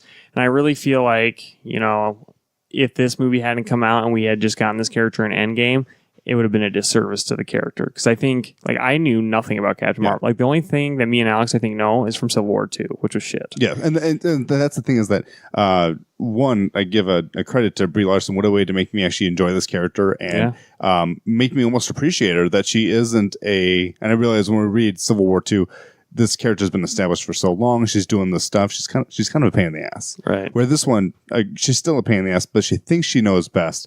She's still learning. She still makes problems. She still has issues, and that's what I enjoyed. Right. And I actually really did. Maybe this movie could be in top 10 for me because I left this going, one, Brie Larson. I want to see more things that you're in, like The Room. I've never seen that. I've heard that's when she got on Room, not The Room, but just Room. No, The Room is that's a different Tommy Wiseau. Room is the other one. Is the one that she's in. Yeah. It's just Room. Yeah, just Room. There's no The. No, you don't Got want to it. watch The Room. Got it. Yeah, I mean, it was good all around, and I think I left it too. I left it being like, I would like to go see it again. Like, I think I enjoyed it. There's a lot of build up and payoff and storytelling, and it was just a fun way to learn about a character as opposed to having it all dumped out formulaic. So that's why I think, when I said there's a twist, like there's multiple twists where you think it's going to go one way and it actually goes the other, but not in a bad way, in a way that impresses you and like progresses the story, as opposed to being like, you thought you had it, you don't. Which actually made the movie stronger with the twists. Right. Which I appreciate when we get to Satan's storytelling. Well, my last thing I'll say on it, spoiler free, is like the ending. I feel like there's a lot of... free. Huh? Just shut up. I think there's a lot of... Yeah, let me tell you how this movie ends. No spoilers. I'm telling it spoiler free. I feel like the ending pays off when you get there. It does feel like it takes a while to get there, but when it does, it pays off. Good. Okay, Satan, tell us what you want Yeah, to say. spoiler fucking What did you curtain give it, dropped. Alex? I'd give this a 9. This was a very strong movie for me. Kara, what did you say? I give it an 8. I enjoyed it. That's the It's a strong 8, Marvin. Don't worry, it's strong 8. Yeah. spoiler for your review. Now we're getting into the details. Like the devil. And here we go. First off, I wanted to say that the makeup from the Skrulls is fantastic. Oh, yeah. They went practical with that, which I appreciate. They're not CGI characters, that they are makeup. And I just read took 2 hours to put on. Damn. That's actually pretty quick. Yeah, I was gonna say that's pretty to put quick. all that on there. But I do believe in speaking about actors, we were talking about before, Brie Larson, Sam Jackson, Ben Mendelsohn, the actress that plays Maria, all fantastic. That scene when Maria is talking to Carol and she's talking about how she's like, "Are you okay with this?" She's like, "I'm okay with this. I thought you died, and then for 5 years, or 6 years, I thought you were dead, and then you come back and now you're this different person. You don't remember anything. You're asking me if I'm okay." Like that whole scene was fantastic. I thought. It was, and that's where you see all those things leaking in, where she's like, "I barely remember you, but I'm starting to remember because I can just feel that I care for you so much." And the Skrulls turn from the big twist in the movie, as Garrett had alluded to, is that the Kree are actually the bad guys, and the Skrull are the good guys. The Skrull are just refugees, and they're trying to get away from the Kree, who the Kree are trying to kill them and get rid of them. Which I did some research. I'm not the biggest Kree Skrull aficionado. I did not see a storyline where that's happened before. And it also makes sense this week. Marvel revealed the comic Meet the Skrulls, where the Skrulls are the good guys. So Yeah, tie-in. I know that's upset some fans just because there is a what's his Super Skrull? They're supposed to be super evil. I guess we'll never get those. And I guess we'll never get. But I mean, who's to say you can't get an evil Skrull? You're right. I mean, you could literally get one bad Skrull who's like, I hate everybody. I'm going to take the Fantastic Four's powers once they show up. So that's why they can't do it. Yeah, they're not on this, whatever. But you can get a bad guy out of one. I mean, obviously, the Kree, I didn't ever expect them to be bad. It turns out was Jude Law we thought was going to be Marvel, right? Yeah, that was the whole rumor before the movie. Turns out Marvel is Annette Bening. I thought it was a good twist. I did like that.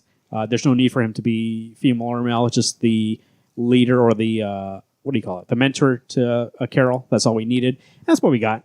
Normally in the comics he dies of cancer, but in this one got shot through the heart. So yeah, by Jude Law. By Jude Law, who we thought at first was Talos, which is Ben Mendelsohn's character. And I got to say, I think the funniest character of this whole movie is Ben Mendelsohn as the Skrull. I think the greatest thing this movie does, and I was gonna say, there's a lot of arc building in this movie that makes me appreciate it from a character standpoint. So Carol, from the beginning of the movie, she is kind of a stoic, kind of like a blank slate, and it's on purpose because she doesn't remember who she is. By the end of the movie, she's way different. And as Garrett was saying, I think that's intentional to be like, she's like this now because she doesn't know who she's supposed to be. And then she figures out by the end, and by the end now she's actually a person that laughs all the time and is different. Because in the flashback she saw, she was way different than she was at the beginning of the movie. She's fun. She's always having fun. Now she found herself, and now she knows how she's supposed to be because she always felt empty for some reason. Same thing with Ben Mendelsohn's character. At the beginning of the movie, he's kind of just like a generic villain who, there's even a point in which Carol's fighting the Skrulls and they growl at her and she growls back at them, right? Where they're supposed to be just these growling, they don't even speak at the beginning. They're just making noises, blah, blah, like that. Which is kind of like her propaganda in her head, how they built up the Skrulls are these evil guys that are taking over the world. You don't know who they're actually, and they gloated that they killed them, right? And then by the end of the movie, it shows that they actually are people.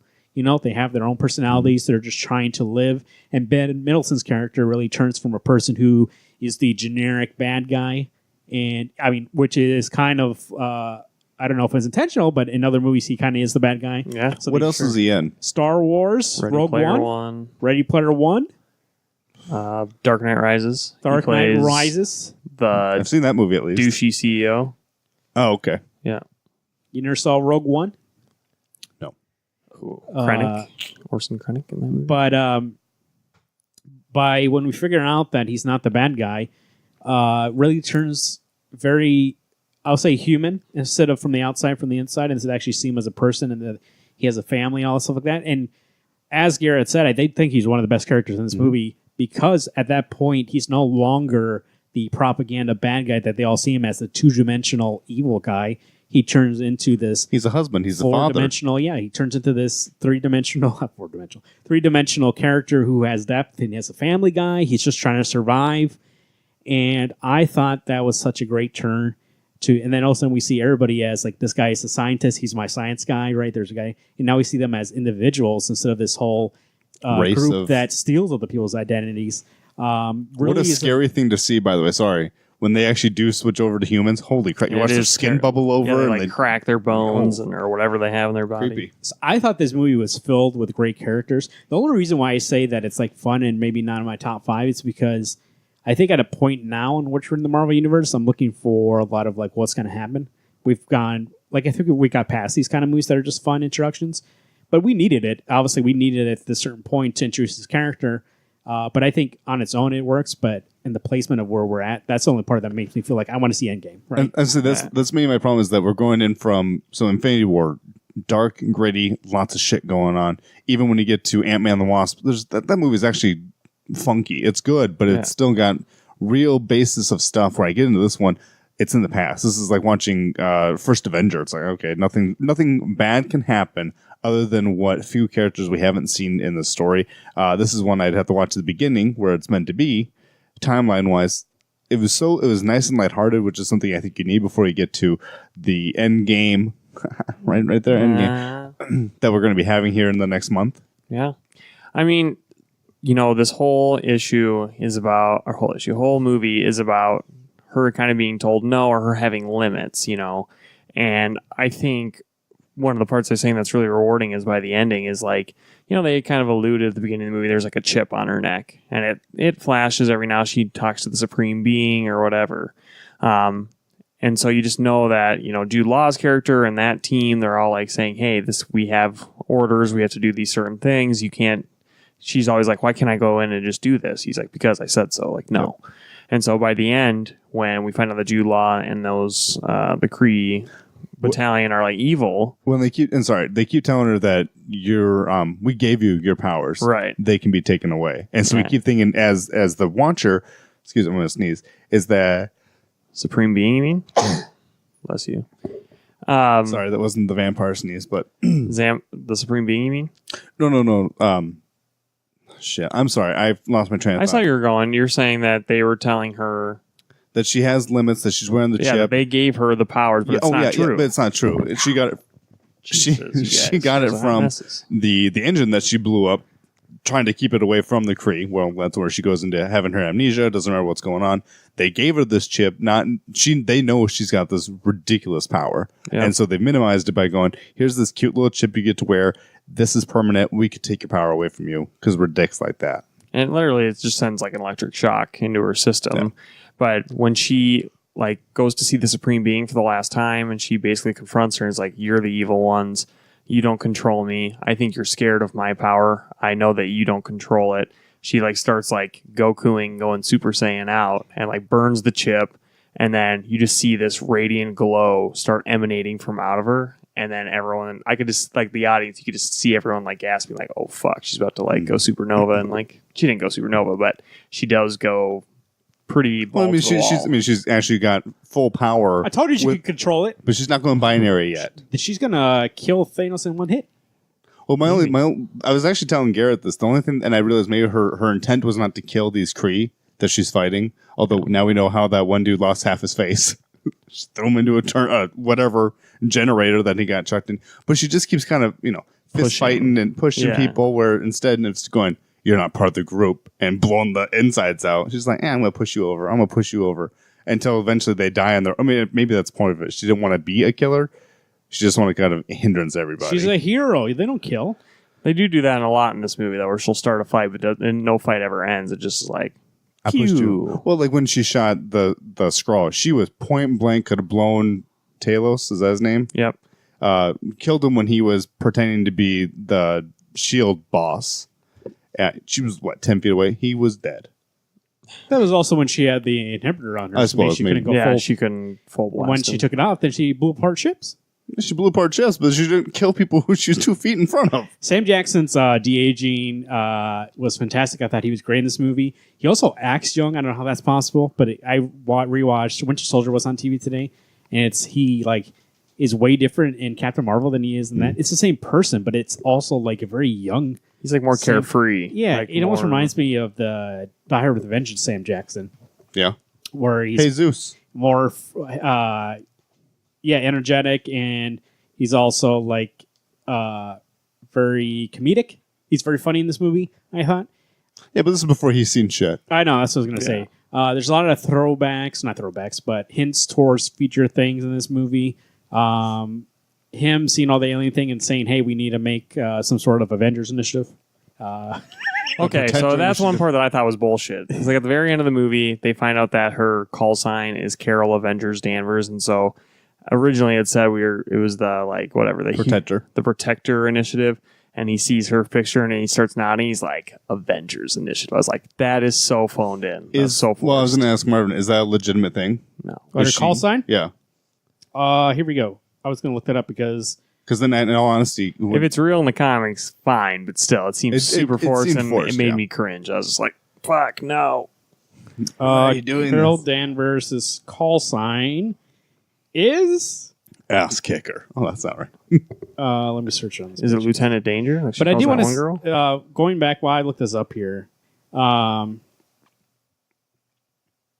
You know who I was excited to see, and I don't remember what her superhero name was, but Maria's daughter, Monica. Yeah. Monica Rambeau. Do you remember what she grows up to be? Is her name Spectrum? Spectrum is what I thought it was. There's a Cheeseburger Huh? is her call sign. Cheeseburger. Yeah. Okay. Because she throws up during flight training. You know what I want? That's what I want the 'cause- Avengers Initiative to be. I heard that. Someone the said Cheeseburger Initiative. So it is a retcon. But Bullshit. before you get there, because I do want to talk about that for a while, there were little hints for future things, like this ship that they steal becomes the basis for a lot of shield ships, like the Quinjet and stuff like that. So that was cool. I did see that, and how Sam Jackson at first, like he's definitely more sure of himself now as Nick Fury, and back then he's like, what is this? Like, it's supposed to rattle like this? He doesn't know anything, right? And all this is weird to him. So I just thought, what a way. Like, it blew me away because I was like, okay, he's going to be in this movie. They're going to de-age him, but it's going to be Sam Jackson, as we've seen in all these movies. But he definitely acted the hell out of this movie to be like, I'm going to be the Sam Jackson who's young and naive. 20 years and ago. Doesn't know. Like, he acted at his age, which really did surprise me because I don't know why. I didn't know why. I like Sam Jackson. He's a great actor. But I, for some reason, was like, okay, he's just going to phone this in. But he didn't. He obviously loves being this character. But it's a weird thing to see an actor actually do instead of still be themselves. He literally did choose to be like, I want to be 20 years younger. I want to be what 1995 would have been. 95. I think the makeup art had to be The good, year of Schwarzenegger. or maybe he literally got his eye cut open because when they get in the car crash after he finally sees the first Skrull and kills that first Skrull and covers him up, and he's got a cut on his eye, but there's blood in his eye. Whether that's literally his blood because they've literally crashed him into something, or his CGI, it's got to be. I think that blood in his eye had to be legitimate, or I mean, the makeup had to run in his eye. I think they're gonna blind somebody to get fake blood in his eye. Hey, you don't know. He might be a method actor. He used to be in wrestling. Maybe he's like, I'm gonna get my eye open quick. Okay, let's do this.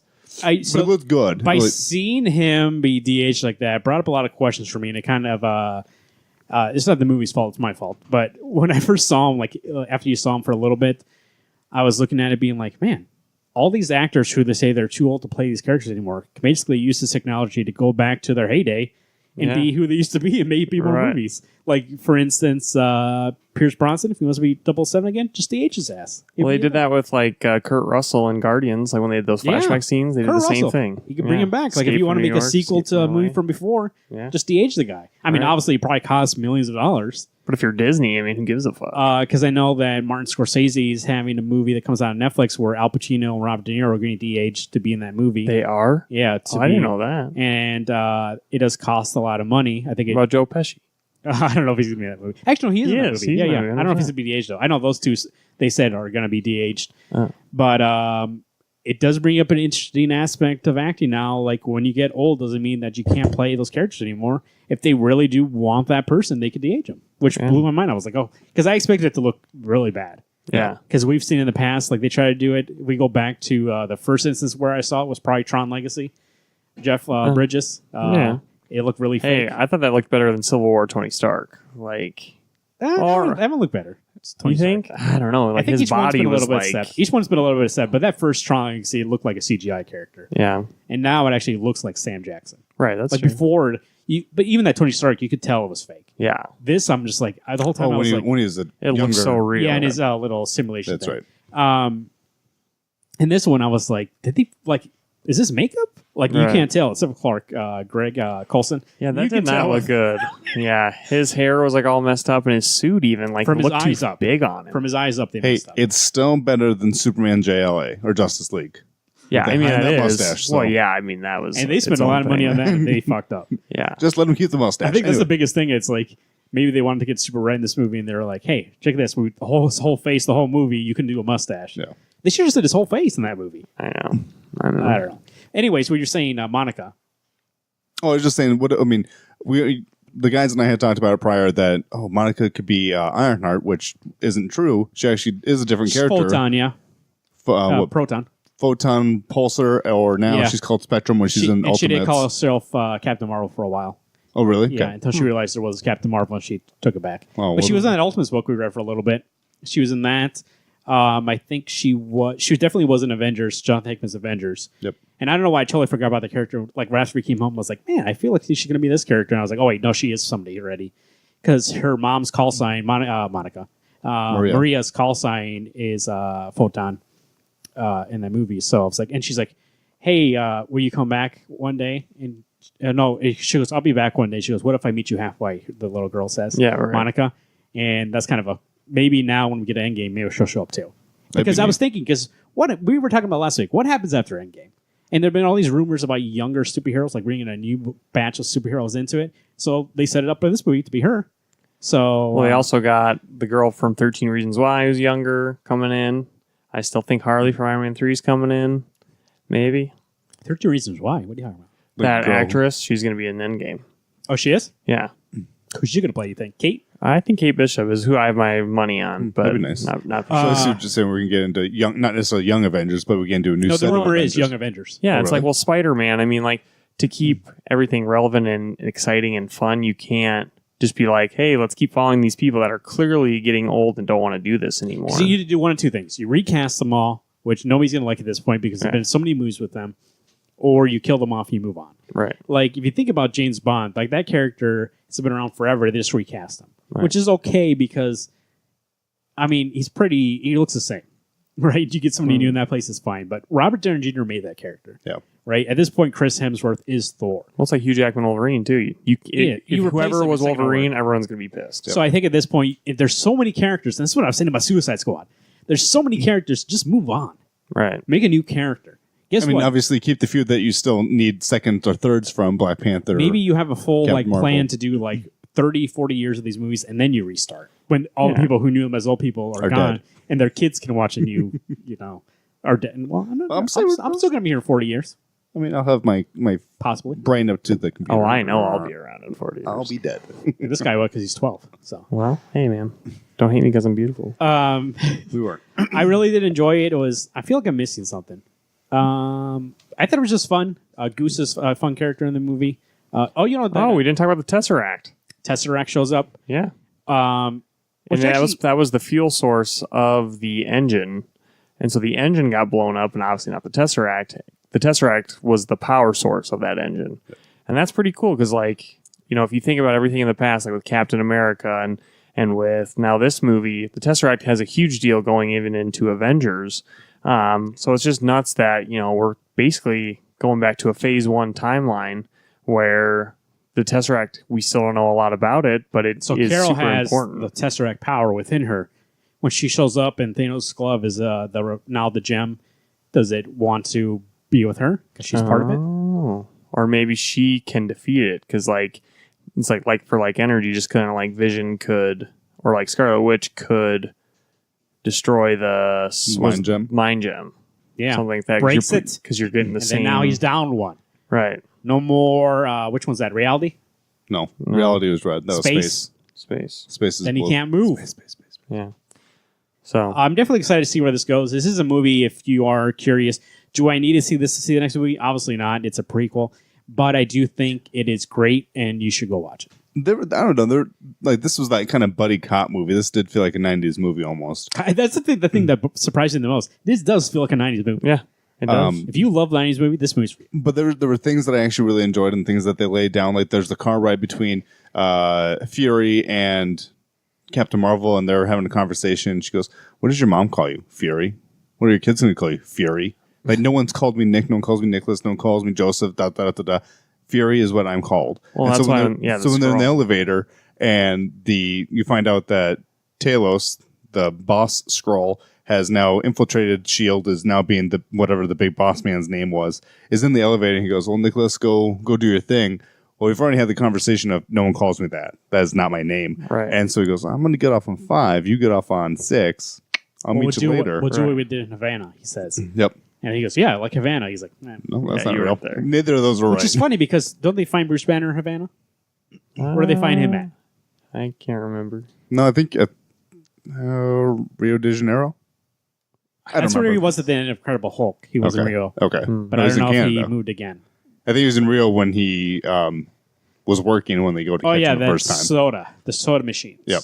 The mid-credit scene, leading up to Endgame, basically She they shows up. find the pager, the cosmic pager, and The Avengers do. That's who Avengers they do, is. sorry, Captain America, Black Widow, Hulk or Hulk, Bruce Banner, Bruce Banner, anyways. and Rhodey. Yeah. So they find it, and then for some reason it stops giving off a signal. They're thinking, oh, it must not work. Let's reboot it, whatever. But it turns out the whole reason it shut off is because Captain Marvel's She there with responded to them. Yeah. So she's there, Where's Fury? right there, basically we need to figure out who sent this. They turn around, she's right there. Holy shit. Yeah, where's Fury? And, After break. I really love that because I think that'll be exciting in Endgame. She's already there. She might have it'll be kind of cool to see her perspective on the situation, asking some questions, right when she gets there, which is going to catch the audience off going into the movie. They might not do that, but I feel like it's going to be oh, so we're fighting this big purple alien because why? And all these things. I think that's a good entry level for people that need it. I think the one thing is that I would assume, this has been, 1995, however long she has been gone, I guess, providing this movie takes place in the current day. I think it does. 2018, 2019. Yeah. So what is that, 20 years? So 20 years later, 23? I'm sure she's heard of Thanos within her trips. Yeah. And not necessarily that she's showing up because he's got the Infinity Gauntlet. She's showing up because she was paged, and that was the deal that she made with Fury. But I'm sure she knows who she's going up against, going, oh, he finally got his damn gauntlet ready. Let's do this. But I think my thing is that I don't think she is going to be left behind. I think she's going to be fairly caught up on what's going on. She just needs to know who's gone and where's Thanos now. There's definitely some questions she has to answer, like, where were you when all the shit was going down? You're supposed to be a protector of the universe, and you didn't hear this guy was going through the universe killing everybody. And then they're going to fight her, and then she's going to beat the shit out of everybody. Well, I feel like she went through time and a different dimension because there's no way that she's 20 years older. So I feel like what maybe felt to her a couple of years. You get that Tesseract and you don't age. Yeah, but I guess she would be an immortal, isn't she? Yeah. Live forever. Yes. But I feel like there's going to be some Fame. kind of time thing. You don't just disappear for 20 years and not look a single thing different. I bet she had to hanging go by a through a black black hole. hole or something. That's what I was thinking. Yeah, something like that. And she's fast. She's however fast she had to be going. How come She's you don't ask hyperspeed. that question about Captain America? Because he got froze. Because that dude's got a beard. He got frozen, froze all his cells. They say it in Captain America. Winter Soldier. That's what happened What to about Bucky. Thor? Yeah. He's been alive for years. Well, he's a Yeah, god. but he is immortal. She is too. Tesseract. Well, the Tesseract's not a god. That just gave her powers. I was curious for a while. So they broke the Tesseract into the Infinity Stone. And I thought that was going to be a hint that this actually isn't the Cosmic Cube, that they renamed it for the movie, that there actually is a Cosmic Cube. So when we saw in this movie, I was going to be like, okay, that's the real Cosmic Cube. But then they called it the Tesseract. And I was like, oh, okay. You So know, that's the thing. I read something interesting about that. When Joss Whedon had introduced that in the script, he didn't intend for it to be an Infinity Stone right away. They didn't do that until Age of Ultron, that they made that be an Infinity Stone. I don't like the name Tesseract. Cosmic Cube. Yeah. I don't like Infinity Stones. Gems. I was saying, but they changed a lot of names. I don't like Alexander. No, that was never real. But yeah, I'm excited. Like I can't wait to see how she interacts with all the other heroes. I think it'll be I think she'll add a lot to the next movie. I think what blows my mind is that we are just slightly over a month away from Endgame. And I'm just going, holy shit. April 26th is going to get here way faster, or 25th, or whenever we end up going to this movie. One, I am so amped to see this, and I think I'm almost nervous. Because this is the movie where I thought Infinity War was going to be the things happen. Right. And this is going to be the movie where you're dead. Well, and here, yeah, the thing is, like, we didn't know if they could pull off Infinity War. They did with flying colors, and you kind of get that same nervousness again. It's like, you know how we say if a creators can land the ending? I mean, that wasn't the ending. This is the ending of phase 3 of almost half the character story arcs. Like, we're getting brand new characters, and like our core 4, I'm pretty sure none except maybe Hulk and Thor, probably not even that. I don't think so. I'm thinking this has got to be. It's not going to clean slate everybody. No. Yeah, everybody's dead. But I mean, obviously, Black Panther's not going to be going away. Spider-Man won't be going away. Captain Marvel, I can't imagine you're going to kill her off after you've done only a movie and a half with her. Right. I don't think Hulk. I think Captain America, Thor, Iron Man. Yeah. Those 3. Black Widow? No, she has her own she's movie. going to a movie coming. Oh, yeah, I guess So you're she's right. not going to die. But no, I thought it's going to be her when she's younger. Isn't Emma Watson trying to get eye for that role? I don't know. I didn't hear anything about that. Yeah, I just knew check she it was out. supposed to get a movie. Emma, what's your fascination with these people becoming superheroes? These Harry Potter folks. What are you talking about? That's You the said only Daniel Radcliffe was Emma going to be Watson's Wolverine. thinking Emma That was an Stone. article I read. He said someone approached him on it, and he was like, I don't know, I wouldn't turn down. I mean, he's got to do something else. You just want to see Daniel and Emma hook up again. Wolverine What? and Black Widow. They were just best Oh, I don't know friends. if I want him to be Wolverine. No, but I don't know. I think Emma Watson could pull off like a young Black Widow, like first getting into like the Red Room and things like that. But she can't be English. She What? needs to have an American accent. She has an or a American Russian accent in that bling ring. Hey, bud, it's called acting. But I've seen Beauty and the Beast Well, she's where she's in a British. French town and she's doing an English accent. She's English in that movie. But she's from France. In the She's cartoon, in a French town. the cartoon, she doesn't even have a French accent. She has an American accent. That doesn't bother me Where's as your much. I was gonna Yeah. say, where's your objections? Yeah, there? where's Because your bullshit because detector only now? you one- just don't like Harry Potter. Only one song do they ever talk about being Frenchmen, and she's not even a part of the song. She's an It's the mob immigrant. song where they're going to kill the beast. Because she moved there. You got to hold it against her. But we're talking about immigrants in this movie too. I think her mom died in Refugees. Paris. She's still French. I love this maybe movie a lot. she Anyway, went to France. that's not about This Marvel. movie was fun. I'm ready to see the next. I'm very curious because I think in terms of Avengers, not Spider-Man, but in terms of Marvel movies, we really don't know what's happening after Endgame, especially Right. with the main people. So I think they get into that probably at the Disney Expo, which I think is like in May or something like that. which Oh, would good. be So after the movies which come would be out. after the movie. So we might see the next phase. What phase are we on? 4? 4. This is the end of 3.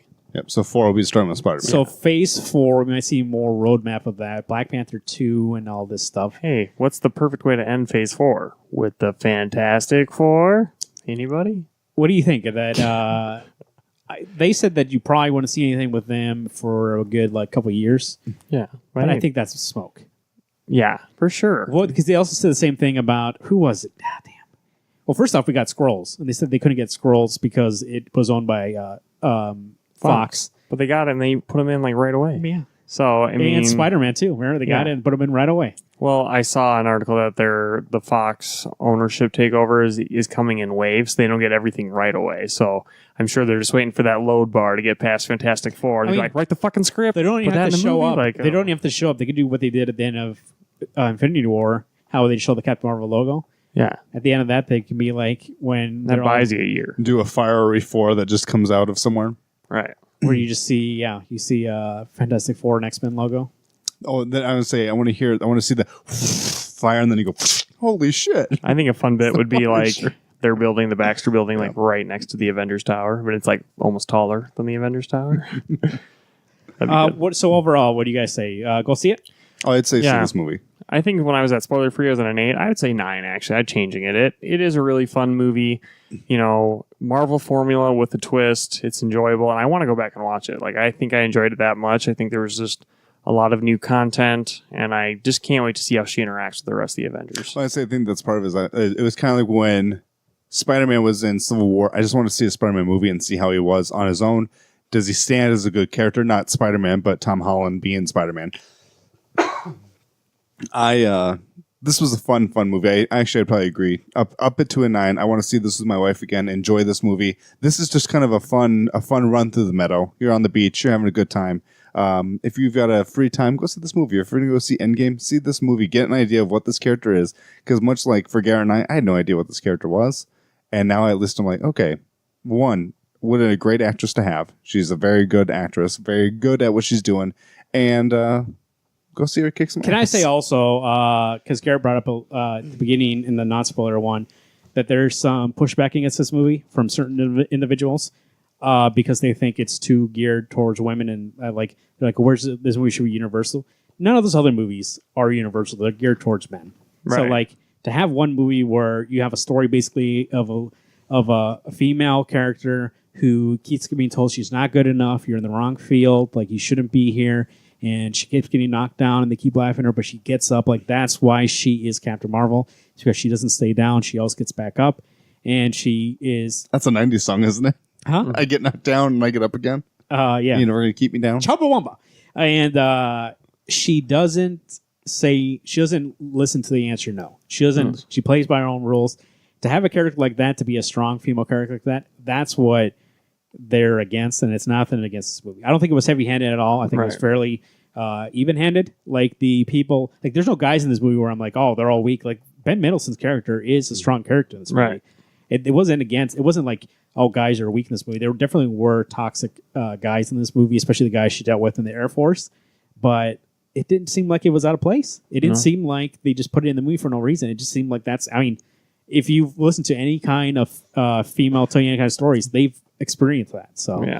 But that's what I want to see in the world we live in now. Is I want to see strong women, and Carol Danvers is a strong woman. Yeah. Not with just her power, but just her personality is strong, and that's what we need to be. When you shown. brought that up, Marvin, I flash back to when she is powering up and breaking the chip on her neck. They do those flashbacks. They show her falling down. Oh, I'm getting goosebumps right now. They show her falling down, falling down, and then each time in like different periods of her life, when she's a kid, when she's in boot camp, all that, she's standing up, and it's like prior to that, when she's trying to figure out who she is, she just keeps seeing her failures and never seeing her. And then when she finally believes in herself and she breaks it off, that's when she sees herself stabbing up. She goes, because I think the what do you call it?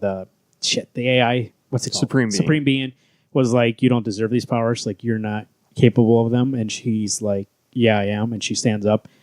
And she finally sees throughout her life that's who she's been, and like who she really is that she stands up for the right reasons. And she does it here. I thought that was a great moment too. That was amazing. I got chills. Wednesday Comics 605 at gmail.com. Let us know what you think about Captain Marvel in theaters now. Oh, Jesus. What about this, Alex? Is that the score? Yeah, but it's a fake version. Let me find the real one here. I thought maybe that would be the real one, but these guys... The score was incredible, too. Oh, no, that was something else. I know, but you just brought that up, though. The score was so good. Sorry, I got a tickle in my throat. Oh, Jesus. Matt's playing right now. Wow. On X-Men. Dun, dun, dun, dun, dun. Is this what you expect to see at the end of Avengers Endgame? I'll play in the background. With that, and then in the back, you see the 4 coming up. Get both teams. Find us on Twitter at Wednesday Comics, at Alex Pistrello, at Garot2188, at Marvin_Saguero, Facebook.com/Wednesday Comics Podcast. Yeah. I actually play this song to help calm my daughter down. YouTube. YouTube, find us at YouTube, search for Wednesday Comics. You 605-215-1849. Drop us a voicemail what you thought about the movie. Very interested to hear the perspective out there. It's generally positive, I'm seeing, except from the individuals I mentioned before. Right now is doing great at the box office, which is good. Brie Larson is a great actress, so I like to see her in more of these movies. And you know what's great about what I was thinking about today, because I saw Anthony Mackie as Falcon in Captain America, Winter Soldier. That's the first time he's in one of these movies. And I like that these actors get to be in these movies to make a little change, and then they can go do the movies that show off their acting abilities. Not that they're not bad in these, not good in these movies, but I'm saying they make a little money. So, we get a book club. Wednesday Comics, League of Extraordinary Gentle People, proudly presents Criminal, Volume 1. That is Ed Brubaker, Sean Phillips, and Val Staples on colors. Ed Brubaker, by the way, I saw him in Winter Soldier. He's a cameo, and also in Captain Marvel, cameo by Kelly Sue DeConnick. Who, where were each one? There of was a those? scene where she's walking through a crowd. I think it's when she first drops in 95 by the subway or the train station. Oh, okay. And some girl with red hair. When passed she by runs her, into her? And that's Kelly, yeah. Okay. And I think maybe also Jamie McKelvich. I saw him too right after that. I'll have to confirm that. I know it was Kelly. Kelly's very unique. When I saw her, I was like, that's her. Oh, Stan Lee cameo. Stan That was Lee. cool. And the opening was a That was Stan great. Lee remembrance. That was really special. That was Stan cool. Lee plays himself for once, Yeah. which is kind of weird. So I guess he exists in this universe for what? What's he famous for? He's a watcher. What's he famous for? He's a watcher in the other ones, but not this one. He's practicing his lines from Mallrats. Oh, yeah. Which But then what's he famous for? Making these characters?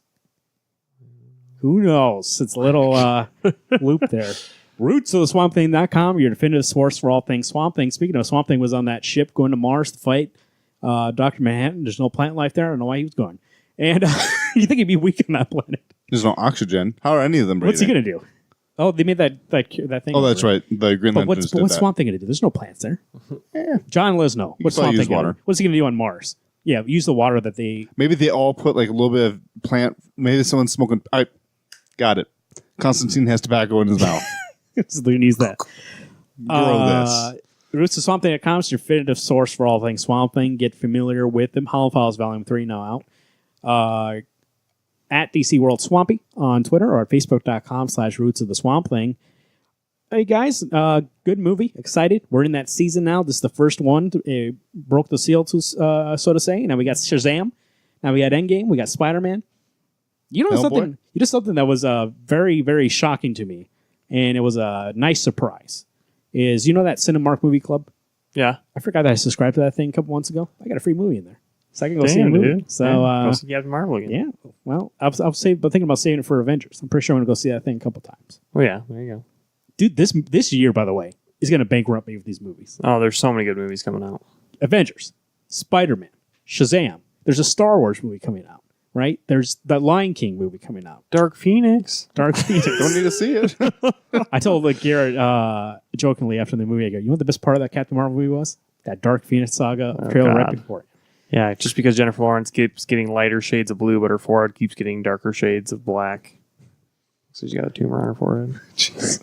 What else comes out? There's a lot of stuff. Disney, by the way, is going to make back their money. They have tons of movies coming out this year. They own everything, by the way. I think they, I heard they're trying to put a lot of sequels to movies in. So now, when they launch their streaming service. Aladdin. Yeah, Aladdin. Maleficent 2. She didn't die in the first one. I don't know. I never saw it. I never saw it. Never saw it. By the way, I was thinking about actually this theme the other day because there was a conference at work where they were picking intro music, and I saw the list of music, and I thought, what would I pick? You think I would pick this? Would they know? Also, Some might. I'm just picturing you walking into a room to this song now. Maybe it is pretty badass. Yeah, it's pretty awesome. can you imagine these? Like, Alex is going to have a heart attack in that theater if suddenly he hears this and Wolverine shows up. Holy shit. in his costume? You don't Yes, even need legit, an huh? actor to show up. Like, let's say they got Wolverine rights already. That's the only thing they have, right? At the end of Avengers, the final scene is you just see, Rhodey, Falcon, a bunch of the guys after everything's happened going to a bar afterwards. And they're sitting there talking about things. And then all of a sudden, you just see a guy pick up the mug and go over and Bub. says, "Hey, Bubs, we got to talk." And you're like, "What the fuck is Smoking a this?" cigar. Yeah, you don't see his face. Actually, you just see a silhouette. Hot dog. Then I was looking at Alex, and he's like, "Alex, you okay?" He's dead.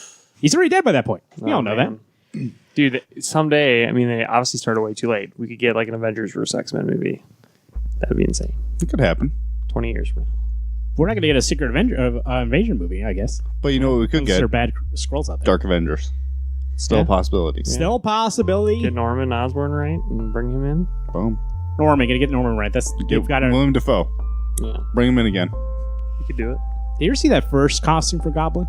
No. I should show you. It's way better. With The his concept rubber art, suit. yeah. It's his suit rather than No, actually, they having- fully make it.